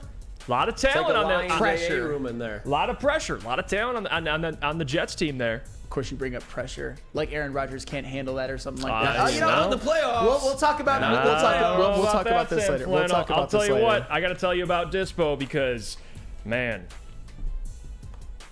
Aaron Rodgers. This guy looks like he's at Dispo every day. That's what he looks like. Goes to Dispo, then he goes to his cave. Yeah. And then he goes to his cave to enjoy his Dispo products. But so should you. Experience the true meaning of exceptional cannabis with products with Dispo Dispensary. Indulge in the finest selection of cannabis curated with care with over 12 locations. They're never too far away. They just opened up a new one in Whitmore Lake. You can go check that out if you're not too far from that location. But if not, again, they got over 12 more on the screen there, whatever's closest to you. Visit disposhops.com today and unlock a world of endless possibilities in the realm of cannabis. That is DISPO shops.com, your local cannabis plug. Hey, this is Mr. Kearney, Chief Academic Officer, Academy Warren. I want to welcome you to the brand new field house. The state-of-the-art facility has a regulation basketball court, volleyball court, soccer field. It can be used for 7-on-7 football. Our K-8 academic features AM, PM, latchkey, small classroom sizes, Learning Street, futuristic media center, free breakfast and lunch, Holton Mifflin curriculum, academic games, K-8 athletics, and more. Enroll today at academywarren.net. Big Boy Strawberry Fest has officially arrived, and we're here to show you the very best flavors of the season. Satisfy your sweet tooth with our deep-fried vanilla Oreos, strawberry hot fudge cake, and a slice of our classic strawberry pie. But that's not all. Cool off on a refreshing summer splash salad, or savor the flavors of our chicken Caesar wrap and strawberry bacon chicken wrap. And for breakfast lovers, don't miss out on our strawberry hotcakes or our mouth-watering red velvet waffle. Strawberry Fest is something for everyone. Celebrate the sweet season with us at Big Boy. Back to the Morning Woodward Show here at woodwardsports.com. Thanks for tuning in on this rainy morning. We could have some better weather, but we hope that we brighten your day. If you're watching on YouTube, like and subscribe. If you're listening via podcast, download this episode and leave a 5-star review. And then go follow us on all social media at Woodward Sports. Dang, JB. This beat. Oh, yeah. JB's cooking, man. Man, never. They don't call him JB Smooth for a reason. Yeah, no, he's smooth. Man, JB brings it, man. I love this beat. Welcome back, everybody. Plenty more to get to. I want to finish up these lists. You just read your fourth player, Yes. and we'll try to speed through this so we can get to some preseason. But your fourth player was whom? Khalil Herbert. Khalil Herbert. Oh, yeah, we just got done over that slop fest. Now we'll get to my number 4. I'm kidding. Take Dell, and you already alluded to it. A guy that, again, I was worried about his size, like the weight more so than the height. The man's quick. And he's making dudes. I mean, he broke Jack Jones at the corner for the New England Patriots. Somehow that's a Snapped story that within man's itself. knee. The fact that Jack Jones was on a football field, whatever strings he had to pull to not go into incarceration is pretty wild. Showing up to Boston, the Logan Airport with 2 straps on you. It's a risky move, man. Yeah. Yeah. You know what that fall reminded me of, Jack Jones? It reminded me of D-Hop in Hard Knocks. Who was that? D'Angelo Hall. Thank you. D'Angelo Hall. D'Angelo Hall's that career. man snapped, like, the way he bent his knee, that looked like Jack Jones, man. And Take Dell is going to be a stud. I like him a lot. I think those receivers over in Houston, young receivers, but we'll see. Real quick, it wasn't C.J. Stroud who threw that touchdown pass, was it? No, it might have been Davis It Mills. wasn't. I was just making sure you guys knew. He had one possession, Lucas. Oh, okay. Two. Okay, fine, 2. He had 2. Yeah, but Okay, Anthony fine. Richardson is just this unbelievable specimen who's going to just Compared to C.J. light Stroud, the I'd league sure up. as hell say so. Well, yeah, physically, absolutely. Athletically, absolutely. But we shall see. Playing quarterback, we shall see. At number 5, who do you got, Lucas? Or number 4? Well, number 4, a guy I'm going to have to eat my words on. I think he's going to prove me wrong, and that is Deuce Vaughn in Dallas. He was making dudes look stupid. I thought this was going to be a guy that once he gets hit, it's just going to be disaster for him. Me too. I think I'm going to be wrong about Deuce Vaughn, and I don't like the Cowboys, but I like the way that Deuce plays.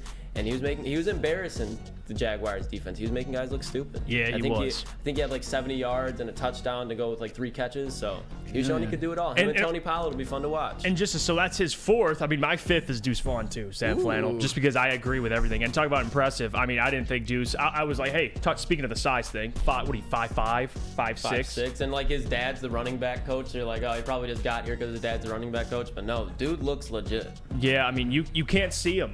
Like that's the problem. And he's so elusive and quick. I'm excited for Deuce Vaughn, man. I don't know what he could be, but he's showing he could at least play. So we'll see. But that's my 5. What about you, Sam? I would say Deuce Vaughn would have been like an honorable mention for me. At number 5, and I'm judging more off of the last preseason game than the Hall of Fame game, I got to go with Will McDonald, the 4th I like that, from Flannel. the New York Jets, their edge rusher. And I'll tell you what, I would argue that Will McDonald was one of the more quieter first-round draft picks of the entire draft. He got taken without a ton of fanfare. I think the consensus was that the Jets kind of reached for him. But Lions fans, we all know about some of our first-round picks for this past year being perceived as reaches, and I think that Will McDonald did a whole lot of quelling some of those fears because he had a sack and 2 quarterback hits.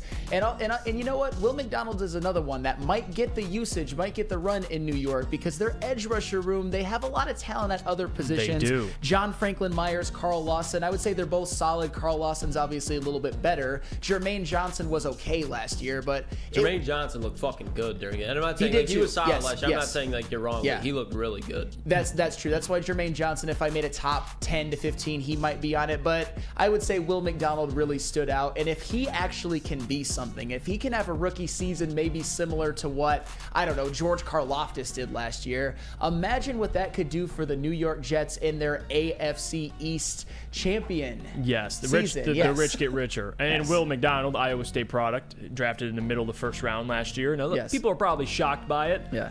You expected him to take an offensive lineman. They take another linebacker / edge rusher. And again, Will McDonald, I like him. So that's solid by you, Sam Flannel. Who's your 5, Lucas? And My Will? 5, Jeff, me and you will both like this one, is Cam Smith in Miami. very He had good. one Yeah. of the best pass breakups I've seen in a long time. I know it's in a preseason game, but he was lined up opposite of the field. and they were running a play action boot to the opposite side, so he was on the right, they were rolling to the left, and he still stayed with his man who was running under and went through the whole defense and broke up a pass.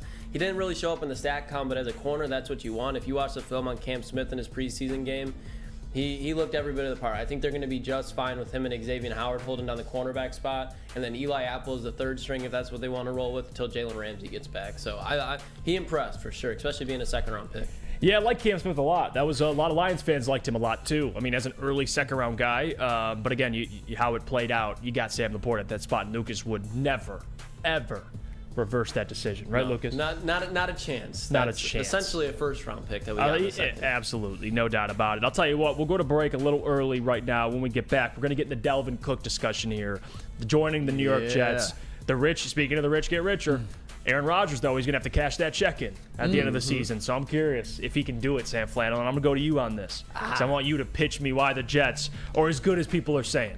And we'll talk a little bit about Hard Knocks, because I don't know if you guys have been keeping up with it, but I have not, because I don't care. I don't know.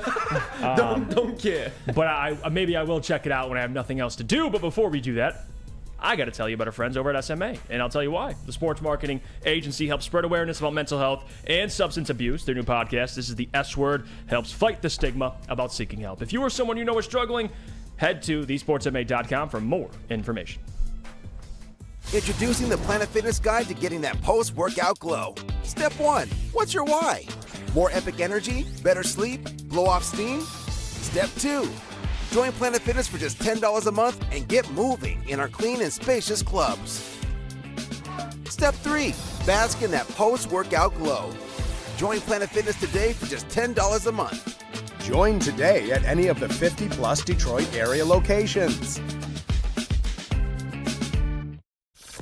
Woodward Avenue, the first paved road in America. Woodward Sports, the first sports network born in Detroit and made for Detroit. Welcome back to the Morning Woodward Show here at woodwardsports.com. Thanks so much for tuning in. If you're watching on YouTube, be sure to like and subscribe, and then come back around at 11 a.m. for Big D Energy, 2 p.m. for Ermanni and Edwards with Maz, and 5 p.m. for the Woodward Heavyweights. Catch all of our clips on our social media at Woodward Sports. Dalvin Cook. It's time. It's time to get to the Dalvin Cook stuff, ladies and gentlemen. And again, for the whole Hard Knocks thing, I have not watched episode 1 because I have heard from a source, and that source may be Lucas and JB. I was told by my very trustworthy sources that it seems to be an Aaron Rodgers slob fest. In episode 1. Did you check it out? I did not check it out yet, but I most certainly will. That sounds have like your to. cup of tea. Keep going, Flannel, then I'll make my point. You know what? But why not it be an Aaron Rodgers slot fest? Because they had to watch Zach Wilson and Mike White and Joe Flacco play quarterback for them last year. And that's always been my point, guys. For everybody saying that it's going to be just a disaster and he's not going to work out, look at who they had last year. I will continue to die on that hill unless I'm proven otherwise. Go ahead, Lucas. The one thing I want to make very clear is what I discovered from the first Hard Knocks episode is Aaron Rodgers doesn't love Nathaniel Hackett because he thinks he's the best offensive coordinator he has. Nathaniel Hackett is Aaron Rodgers' bitch. And it's so obvious. Anything Aaron wants, Nathaniel Hackett is running to make sure it happens. Aaron Rodgers runs Nathaniel Hackett. Nathaniel Hackett doesn't run Aaron Rodgers. He's just like an Aaron Rodgers fanboy, and he can do whatever he wants. So that's the only reason why Aaron Rodgers wants Nathaniel Hackett. I'm sure he's somewhat a good OC with Aaron Rodgers, but I'm sure there's a lot of people that'd be really good with Aaron Rodgers as far as an offensive coordinator, especially during those Green Bay times. But he just, that's his fanboy. It's not his offensive coordinator. Lucas isn't wrong on that either, too. Just the first episode is completely boring, and it's just as bland as Aaron Rodgers talking to you right now. Just, I couldn't see another season without going and playing football out there. It's just something that I just wanted to do, and, that's my head coach. And look at the people are putting their thoughts in here, and then I'll go to Sam on this one. Steve says, Jeff, episode 1 was 100% a Rodgers circle jerk, but you should watch it just for the opening speech from Robert Saleh. It's a complete rip-off speech of Campbell's Sharks in the Water speech. With the crows. The crows and the eagles. When eagles see crows flying near them. Oh, my gosh. They don't fly at the same level. They fly high. I had no idea what he was talking about that whole entire time. I'm cringing right now. Denver says, just saying they had Aaron Rodgers and Devontae Adams when we beat them 2 years ago Nick Earl says Mike White had more 300-yard games than Rodgers did last year. Alex Haggerty. Eat that, Flannel. Alex Haggerty. That's not a diss at Aaron. That's nice dunk, man. That's just factual. Alex Haggerty says they'll have a great regular season. Then Rodgers will choke against someone. Oh, yeah. He's only choked like maybe once or twice in his career. That's the thing that I keep.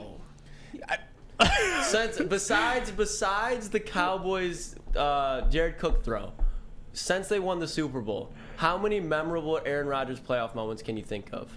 I mean, I can't think of the Janice Hail Mary. I'll give you that one. Yeah, the Janice Hail Mary, and then that 4th and 19 heave when they were basically down in the dead. Dude, but it's just like, I get the man is a great skilled quarterback, but we can't act like he's just some lights-out playoff performer. Well, 45 touchdowns and 13 interceptions in his playoffs will indicate that he's a better playoff performer than people give him credit for. He's had some moments. Win-loss record? Yeah, that's more important. It's about 500, but... That's more important. In the last 5 years, what is it? It's not great, but you know what? You know what's amazing? You know what's amazing? That, like,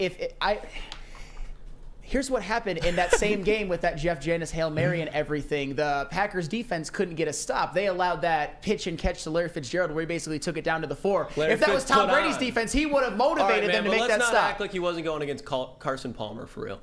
Like he was going in a quarterback battle against Carson Palmer. Neither defense could stop a soul. And he needed a Hail Mary and an overtime to lose to Carson Palmer and the Arizona Cardinals team. It's not like they had a lights-out defense that year either. I mean, Flannel, the only reason is because the Rodgers stuff isn't like we just have a personal vendetta. You do. Well, no, and I'll tell you why. Okay, Aaron Rodgers, you like to bring up he's won 2 MVPs. Great, he has. He recently has won 2 MVPs, but he's also 1 and 2 in that stretch in the playoffs. So, like, you can have an MVP, Aaron. Great. You're 1 and 2 in the postseason. Those two things do go together. I mean, and one of those playoff losses was objectively his fault. That one against Jimmy Garoppolo and the 49ers at home where he led the offense to 10 points. That was absolutely terrible. That was with Devontae, too. Okay, but and that was his fault. I will give him a lot of blame. I will give him pretty much all the blame for that one. He gagged all over himself in that game, and I will admit that. But that game against Tampa Bay, that wasn't his fault. He played an objectively better game than Tom Brady. It's just that when Tom Brady throws 3 second-half interceptions, it doesn't cost him. You should take a gander at Tom Brady's playoff record when he throws 3 interceptions. It's better than most quarterbacks, including Aaron Rodgers, when they throw 3 touchdown passes. I would probably assume so. The man has a lot of rings, Flannel. Impeccable luck. Yeah, I guess you could say luck at every single one of those rings. We'll just say that. There were moments in every single playoff run. I don't have to go down. But here's the thing, and regardless of what happens, like we could talk about the defense, we could talk about the difference is Brady, Rodgers, one finds a way to just win games. Like I don't know, you can blame whoever you want. You can say it's the kicker, the defense, Bill Belichick, whoever you want. One just finds a way to win games, but also one of those quarterbacks went to another team, one of the worst franchises, at least at the time, and won a Super Bowl. God. So here, let me tell you this. So when he goes to the New York Jets, I'm expecting a Super Bowl. Okay, let's add a little context to him going to the Tampa Bay Buccaneers. They were a pretty damn talented roster. But an organization like the Jet, not similar, but the Jets are Aaron Rodgers, their savior, similar to what Brady did with Tampa. Well, but he delivered though. We'll see with Rodgers. I mean, all Tom Brady had to do was not throw 30 interceptions. Oh my! Because that's what Jameis Winston had done the year before, and get like 3 short fields against the New Orleans Saints, and have their defense hold Patrick Mahomes and the Chiefs to 9 points. I could go on and on and on. But anywho, I guess this doesn't have to be an entire like Dalvin Cook. Okay, Dalvin Cook. Yeah, Super Bowl, right? You know what? They're not going to win the Super Bowl. They're going to lose in the AFC Championship game to the Kansas City Chiefs, which I have been consistent on pretty much since we started this show, that they're going to lose in the AFC Championship game to the Kansas City Chiefs. But if you think this Dalvin Cook signing doesn't help them, I think you've lost your goddamn mind, because Dalvin Cook has had 4 consecutive 1,000-yard rushing seasons coming off of them. He is 27 years old. He had a little bit of injury concerns in the beginning of his career, but he's just racked off one of the best 4-year stretches of any running back currently in the league. And Breece Hall's coming off of an injury, and just imagine that backfield. I don't know if I can think of a backfield right now off the top of my head that is going to be better on paper than Breece Hall and Dalvin Cook. I'll give you that. And I'll tell you what, when I looked at the deal that he was signed for, at least in the average annual value, it's up to 8.6. Kind of wish the Detroit Lions might have got into the sweepstakes instead of David Montgomery, but I'm just going to whisper that. It was a little late for that. Okay. Yeah, Okay. they got That's David the pretty time. early. And also to this comment, this is exactly how I feel too about the Jets, because the biggest question mark to me is that offensive line. Sure. And Denver Blair says it does, but let's go through the Jets' front offensive line. And you look at it, and I don't know if this was exactly the stat, but I saw this on either ESPN or Fox. They went through the Jets' preseason games, and you look at average time to throw the football. They didn't have a lot of time. Like that offensive, I know it's preseason, but still they don't have a lot of depth. And even now, their left tackle, I believe it's Dwayne Brown.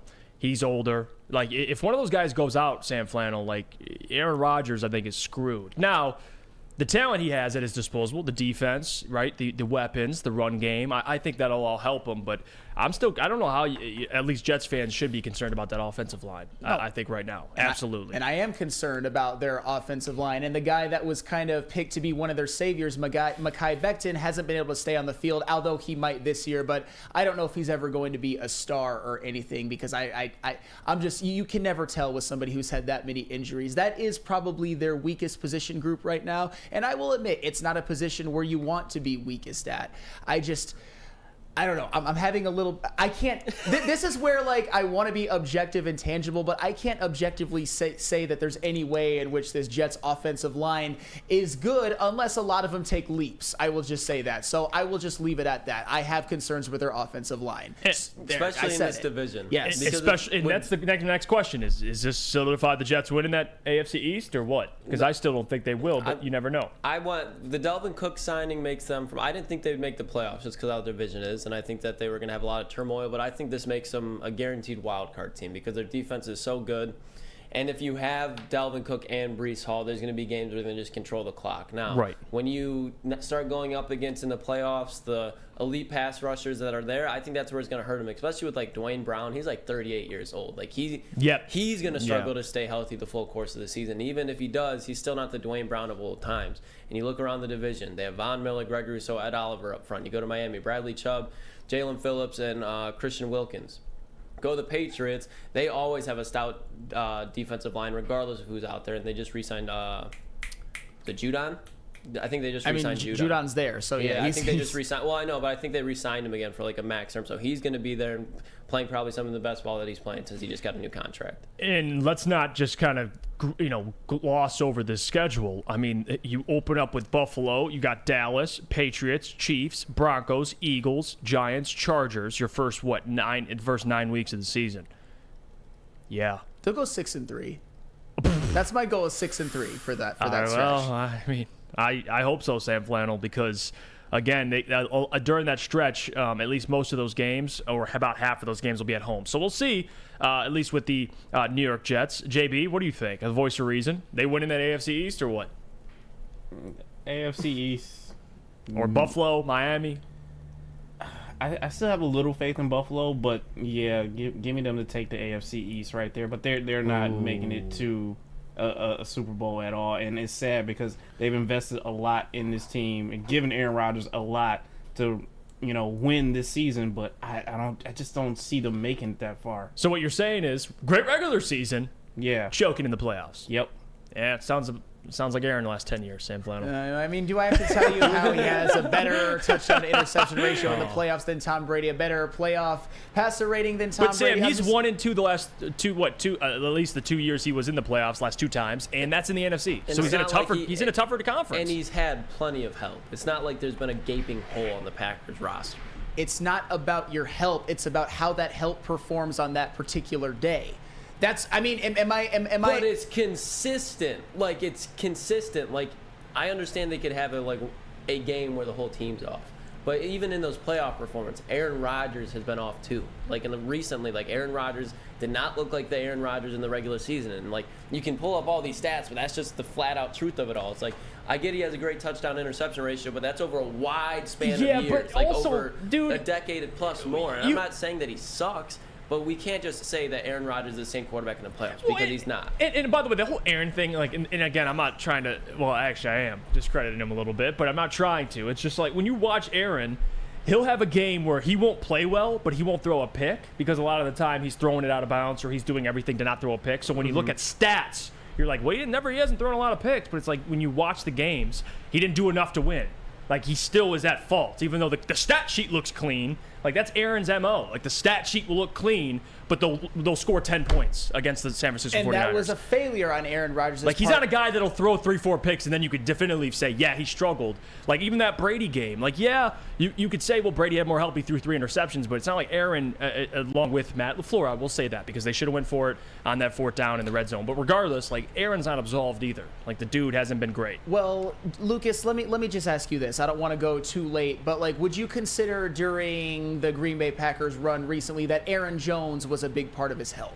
Yeah, but that's like another guy who also, I'll give it to you, like, he doesn't play like how he should have. Like, he also, like, kind of fell off, but that's a huge part with Aaron Rodgers, too. Like, if your running back's not playing well, you have another good running back behind him. You have a elite wide receiver on the outside. It's not like he can't do whatever he wants with this offense. He can audible make any check that he wants.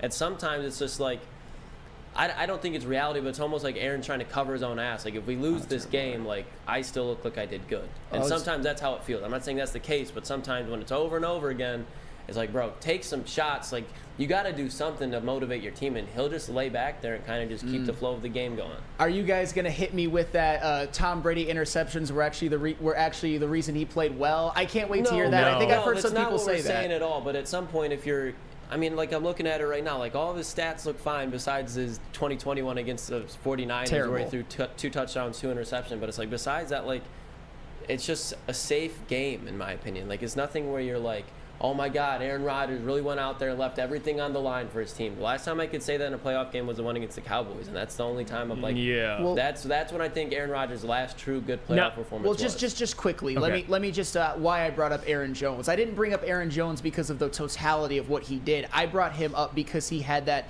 terrible fumble in which the Tampa Bay Buccaneers recovered and took inside the 5-yard line in that game. And those, and I'm just saying, those are the type of plays that are hard to overcome no matter who you are, especially when one of your best players completely lets you down. I mean, that's fair. That's facts, but it's like every team's gonna have that in the playoffs, except for Tom Brady's teams. No, it's insane how much he avoids that type of stuff. I mean, both Super Bowls against fucking Eli. Eli got bailed out with luck, and Tom Brady was still right there to put his team back in position for the game. Tom Brady led the offense to less than 20 points in both of those Super Bowls, including the 2007 team that was undefeated and had at the time the greatest regular season in NFL history. He led them to 14 points. I don't want to hear a goddamn thing about his bad luck and Eli Manning and his luck. Tom Brady didn't play well enough to win in those games. Where he did play well enough to lose in the Super Bowl and lost was that game against Philadelphia where he threw for over 500 yards and led them to 33 points. That was actually unlucky. That was actually unlucky. I'll just say this before we go to break. I mean, if we're going to talk about Brady versus Rodgers, all I'm saying, Sam Flannel, go win that Super Bowl. All right. Well, they're not going to because now they're not going Chiefs are in to. the way. The Kansas City Chiefs are in the way. The Kansas City Chiefs are in the way. Sam Flannel, he's at a crossroad because it's his 2 favorite guys to defend. It's Patrick and it's Aaron Rodgers. Just say it. Say Aaron Rodgers is going to win the Super Bowl. He's not going to win the Super Bowl. Say it. I don't have faith that they're going to go into Arrowhead and win. Nobody goes into Arrowhead and wins in the playoffs. I mean, the Bengals did it once. Especially not Aaron Rodgers. The Bengals did it once. The Bengals did it once. And the Patriots technically did it. But D Ford lined up offsides when Tom Brady threw a fucking game-ending interception on a play where D Ford had no impact on. Those are the type of stuff that only happens to Tom Brady. The tuck rule and D Ford. 2 game losing turnovers in the playoffs. Who beat Patrick Mahomes in the Super Bowl? On a new team, just like Aaron Rodgers is about to. The Buccaneers defense held Kansas City to 9 points. 9 points. That never happened. That never happened. Tom Brady went from the Patriots to the Buccaneers. Oh, dear Lord. Aaron Rodgers is going from the Packers to the Jets. Go win it. Both of them are going to have to play Mahomes in your situation. Aaron Rodgers in the AFC Championship. Yep. And Tom Brady did it with a great defense, but still not as good as the Jets are. You could argue the offense, he probably had a better offensive line, but he also has Garrett Wilson, he has Dalvin Cook now, and he also has Breece Hall. And he also has his whole supporting cast from Green Bay going along with him. And if he doesn't win the division for 1, doesn't go to the Super Bowl for 2, you can't say anything to him because Tom Brady did the exact same thing and beat Patrick Mahomes in the Super Bowl. We got to go to break because we're already kind of into what's running with Lucas. I guess we'll have a little delayed mailbag, but regardless, the show went off the rails. Spam the chat, though. Say it, Flannel. Type it out. Say it, Flannel. because I want Flannel to, by the end of the show to say the Jets are going to win the Super Bowl. Please say it with your chest. Say it. Say it with your chest. Yes. But before we do that, though, Sam Flannel, can you tell everybody about our friends over at Lady Jane's? Quick transition. I can do that because I am a pro. You know how I became a pro too? Because I look like a pro. Because I got a damn good haircut on Saturday at Lady Jane's. Say it, Flannel. Hey, I will say. You know what? I will say. How much would you like to win? Not one, but 2 vehicles of your choice. One for you and one for your wife, your girlfriend, or your best bud. Get to Lady Jane's today for an award-winning haircut and automatically enter for your chance to win, courtesy of Les Stanford Buick GMC of Ferndale. Lady Jane's open 7 days a week. Walk in anytime. It's wicked awesome. Your home is your most important asset. Flexibility in the sales process is key. When you work with Mark White & Associates, you can cancel at any time, for any reason, without penalty. Speaking of flexibility, check this out. Who you work with matters. Hire the best broker in the game.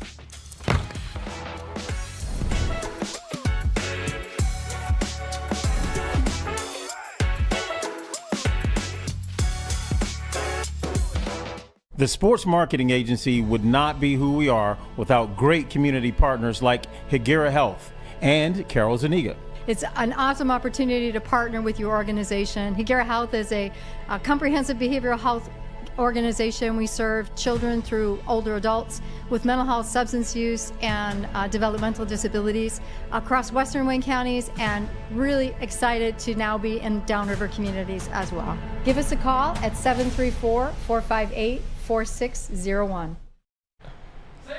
Play, practice, and party at 5 Iron Golf, located inside of the Cambria Hotel. Downtown's newest sports bar has 13 TrackMan simulators, certified instructors, and a full bar and restaurant. Mention promo code Woodward at checkout for 50% off your first visit. And visit 5irongolf.com to tee up good times. Come on, guys. Come on, guys. Be pros. Be pros. Woodward Sports Network is also participating in a Thursday night golf league on the simulators with fans. I will talk to you about 5 Iron Golf. Thank you very much. This league is hosted by 5 Iron Golf and co-presented by Mark White & Associates and Long Drink Alcoholic Beverage. That is 5irongolf.com. We're going to have you say it, Flannel. We're going to make you say it eventually. We're back. It's the Morning Woodward Show here on the Woodward Sports Network. A couple minutes left of this segment because we burned through it because Flannel wouldn't say it. He wouldn't say it.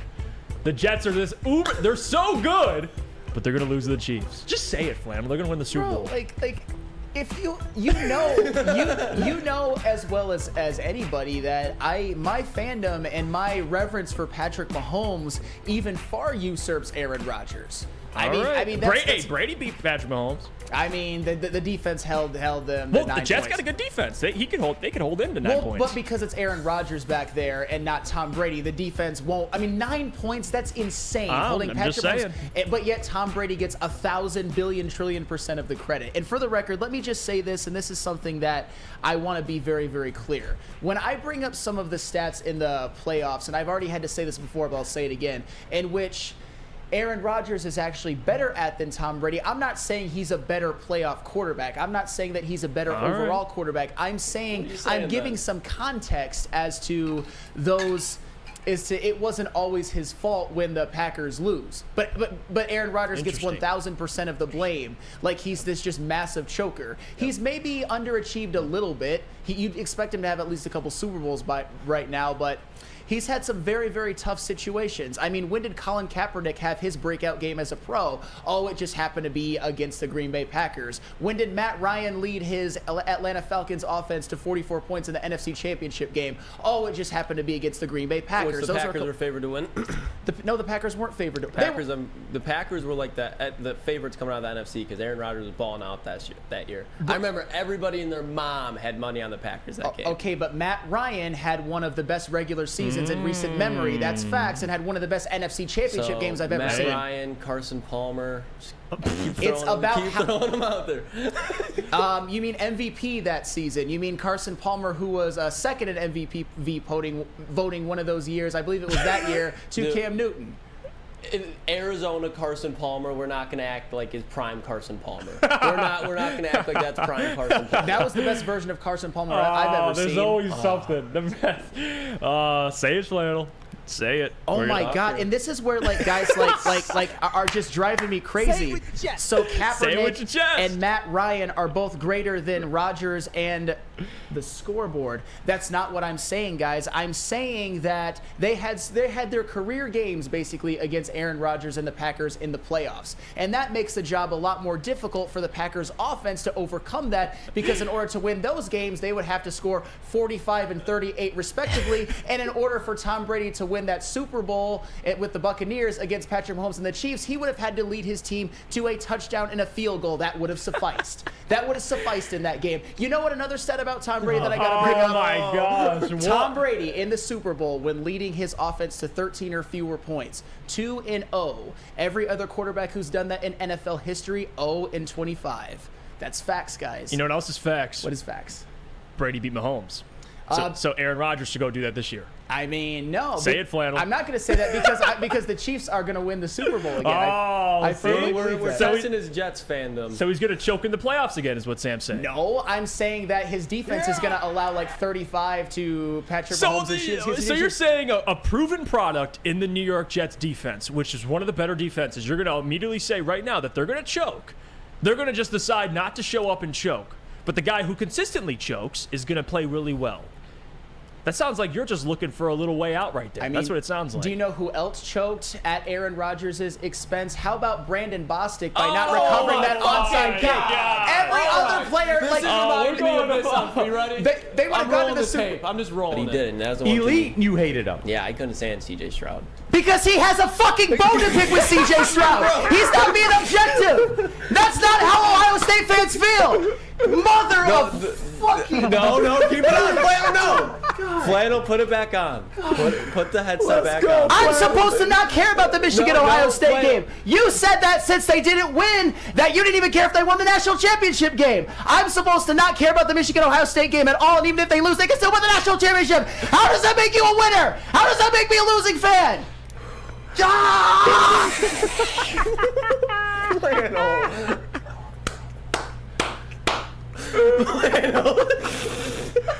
In the Corey Berry in the WoodwardSports.com chat thread, the phones are definitely off now. There will be no phone lines. I hope you guys are happy with yourselves. Lucas is just It just came out of nowhere, man. Like we were just. All right, Dude, I know we got to go to break. I know we have to go to break, but for all of you who like want some context to that, it's because get this man an edible from Dispo. No, because Lucas's view on CJ Stroud, I think, is very, very skewed to the negative. I don't think that's how every Ohio State fan feels. Neil was almost treating it as admirable that Neil Rule is basically. Dude, that was the most ridiculous thing I've heard in my life. Flannel just goes pink. Neil knew what he was doing. You got to kind of be there and witness the Neil troll effect. I love it, man. Neil Rule's the best. We'll go to break. We get back. We'll get to mailbag. But before we do that, I got to hear about our friends from Swiss Insurance. Swiss Insurance, of course. And now that summer's here, it is the perfect time to get properly covered. Whether it's a grad party or just a group of people over to enjoy the lake or pool, your liability exposure increases significantly in summertime. Let the Swiss Insurance Group review your coverage and make sure you are protected from an unexpected loss. Check us out at SwissINS.com or call Mark today at 248-800-4177. Again, that is 248-800-4177. Swiss Insurance. Since the dawn of moving people, Chevrolet has led the way. The world of transportation is changing. At Feldman Chevrolet, we are leading the charge forward. With every electric vehicle, every mile traveled, one Feldman at a time. The company that puts more Chevys on Michigan roads is now the #1 name for Chevy electric vehicles.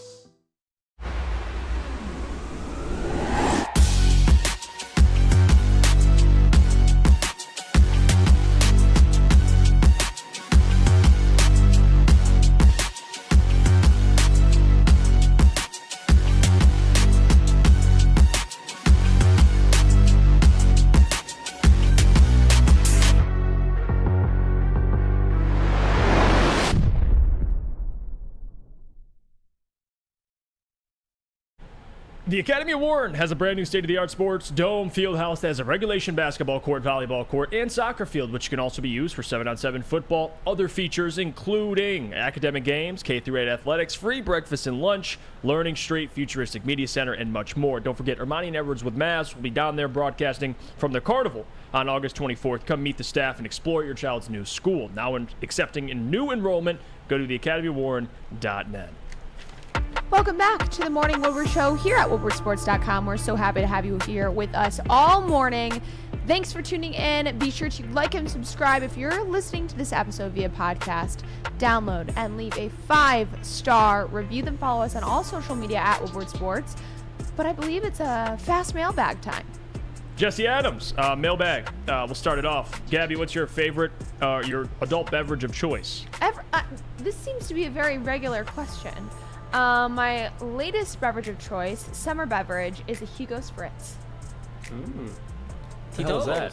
It's like an elderflower and mint and citrus, like champagne spritzy drink. Like, you know, like an Aperol Spritz? No, I don't. I'm unfamiliar with the spritz and the champagne. I'm unfamiliar with your game. No, I'm like, I'll go, hey, can I get a vodka Red Bull? Like, I'm pretty basic. It's great. Great for the boat, great for outdoors in the summer. Can't go wrong. Jesse, second question to Jesse's question. Sam, are you worried about guys like Mike G, Broder, and Ryan that are going to kick you out of the cult down at Ann Arbor for TB12 hate? Well, first of all, it's not a cult. And second of all, when Tom Brady was at Michigan, I was a little bit too young. I didn't really become a real fan of Michigan until about 2003. That was fake. Oh, okay, yes, I'm fake. Yes, yeah. When I was about 12 years old, those were the days when Braylon Edwards was there, Chris Perry, like all those great players. That was when I was really a Michigan fan. And when I became a Michigan fan, I've been one ever since. With Tom Brady, I think my hate for him originated because I was a big Peyton Manning fan. And those 3 Super Bowls that he got in 2001, 2002, and 2004, that had a lot to do with Bill Belichick's defense. Tom Brady was not a great quarterback at that time. He didn't become a great quarterback until 2007. Love this comment. Shot says, mailbag, is there something wrong with the audio? Because whenever Sam talks, all I hear is purring and meowing. Wow. I don't know that. Give him a meow, Sam. No, do not give him a meow. That is not happening. No. This one, Wavy, mailbag, who has more pressure to make the playoffs, Lions or Jets? I mean, both have immense pressure, but I would say the Jets. Bigger market, Aaron Rodgers, like if they get Super Bowl or bust. I think the Lions are a little more a little lesser expectations, but still, I mean, it's disappointing either way. Like, neither can afford to miss the playoffs. But I'll say the Jets. Sure. Would be a bigger, more pressure on them. Let's see. And by the way, people, everyone's saying say it flannel, mailbag say it flannel. You're going to be on Big D today, right? Yes, I am. You know what to Say do. it with your chest. You know what to do, people. Go in that chat, you spam say it flannel on Big D. He's like, Make that man say it. And Neil Grohl will ask about it. Yes. His blood pressure is going to shoot through the roof. Bring it. Go to 11-1. Do you want me to maintain my health chat? Actually, you probably don't. That's probably a question, not the question. You know what to do. Hey, the people know what to do. You go into that Big D show chat. You say it flannel. Make Neil ask why are they saying say it flannel. And Sam, you're gonna have to explain. And I bet Neil's going to love that very, very much. Ryan says mailbag Sam needs a vacation. He just had one. Shot says Neil's definitely going to enforce it. Yeah, he will. Love that. John Lord says Troll Squad activate. Oh, gosh. Jack says mailbag. Gabby, you going to wear your FSU gear for the Clemson week? Is that a question? Of course I am. Just ordered a couple new vintage FSU hats, so those will be arriving in the mail shortly. Geared up. What's up? Geared up. Geared up. Absolutely. Bob Johnson. Oh, gosh. He says Lucas was a backup. Bob Johnson hates you for some reason. Dude, I was just about to say that. Not D3 either. He says Put Lucas some respect on it. He said Lucas was a backup on a D3 or Division III college football team, I'm assuming, and thinks he is a football god. But I have a question for him. What college football team was he on? Ooh. And I don't know. For one, Defend it was Lucas. D2, and I was there my freshman year and couldn't afford college anymore, so I wasn't going to stick around there and try to wage my life away for a wide receiver 2 spot at a D2 college. Yeah, I mean, Lucas, I'm chasing dreams here. Dude, you played Division II, and that's already more than like 60% of people have accomplished. Like to play sports, at a collegiate level is just. I mean, if you want to crap on that, Can we please see your resume? Like, I would love to. Shout out the boys, man, and Gabby. Yeah, dude, I got you. Don't mess with my boy Lucas. He's my guy. But again, that's the end of the show, and it went by pretty quickly. Again, another fun day. Appreciate you guys for sticking with us from start to finish. Until tomorrow, we'll have a lot more fun this week. Obviously, preseason coming up this Saturday. Teddy Bridgewater getting the start. Can't wait to break it all down later this week. But again, guys, appreciate you for showing love. Don't forget, before you leave, hit the like button. Continue to support the show. And don't forget, Big D Energy. Say it, Flannel. I need that energy. I want Flannel. Flannel's dreading his life right now, dude. Flannel hates you right now, but I love you, Flannel. Don't forget it. I love you. Too. From Jeff Iafrate, Sam Flannel, JB, Gabrielle D. Phillips, and Lucas Klotz, we thank you all. And until tomorrow, we'll see you then.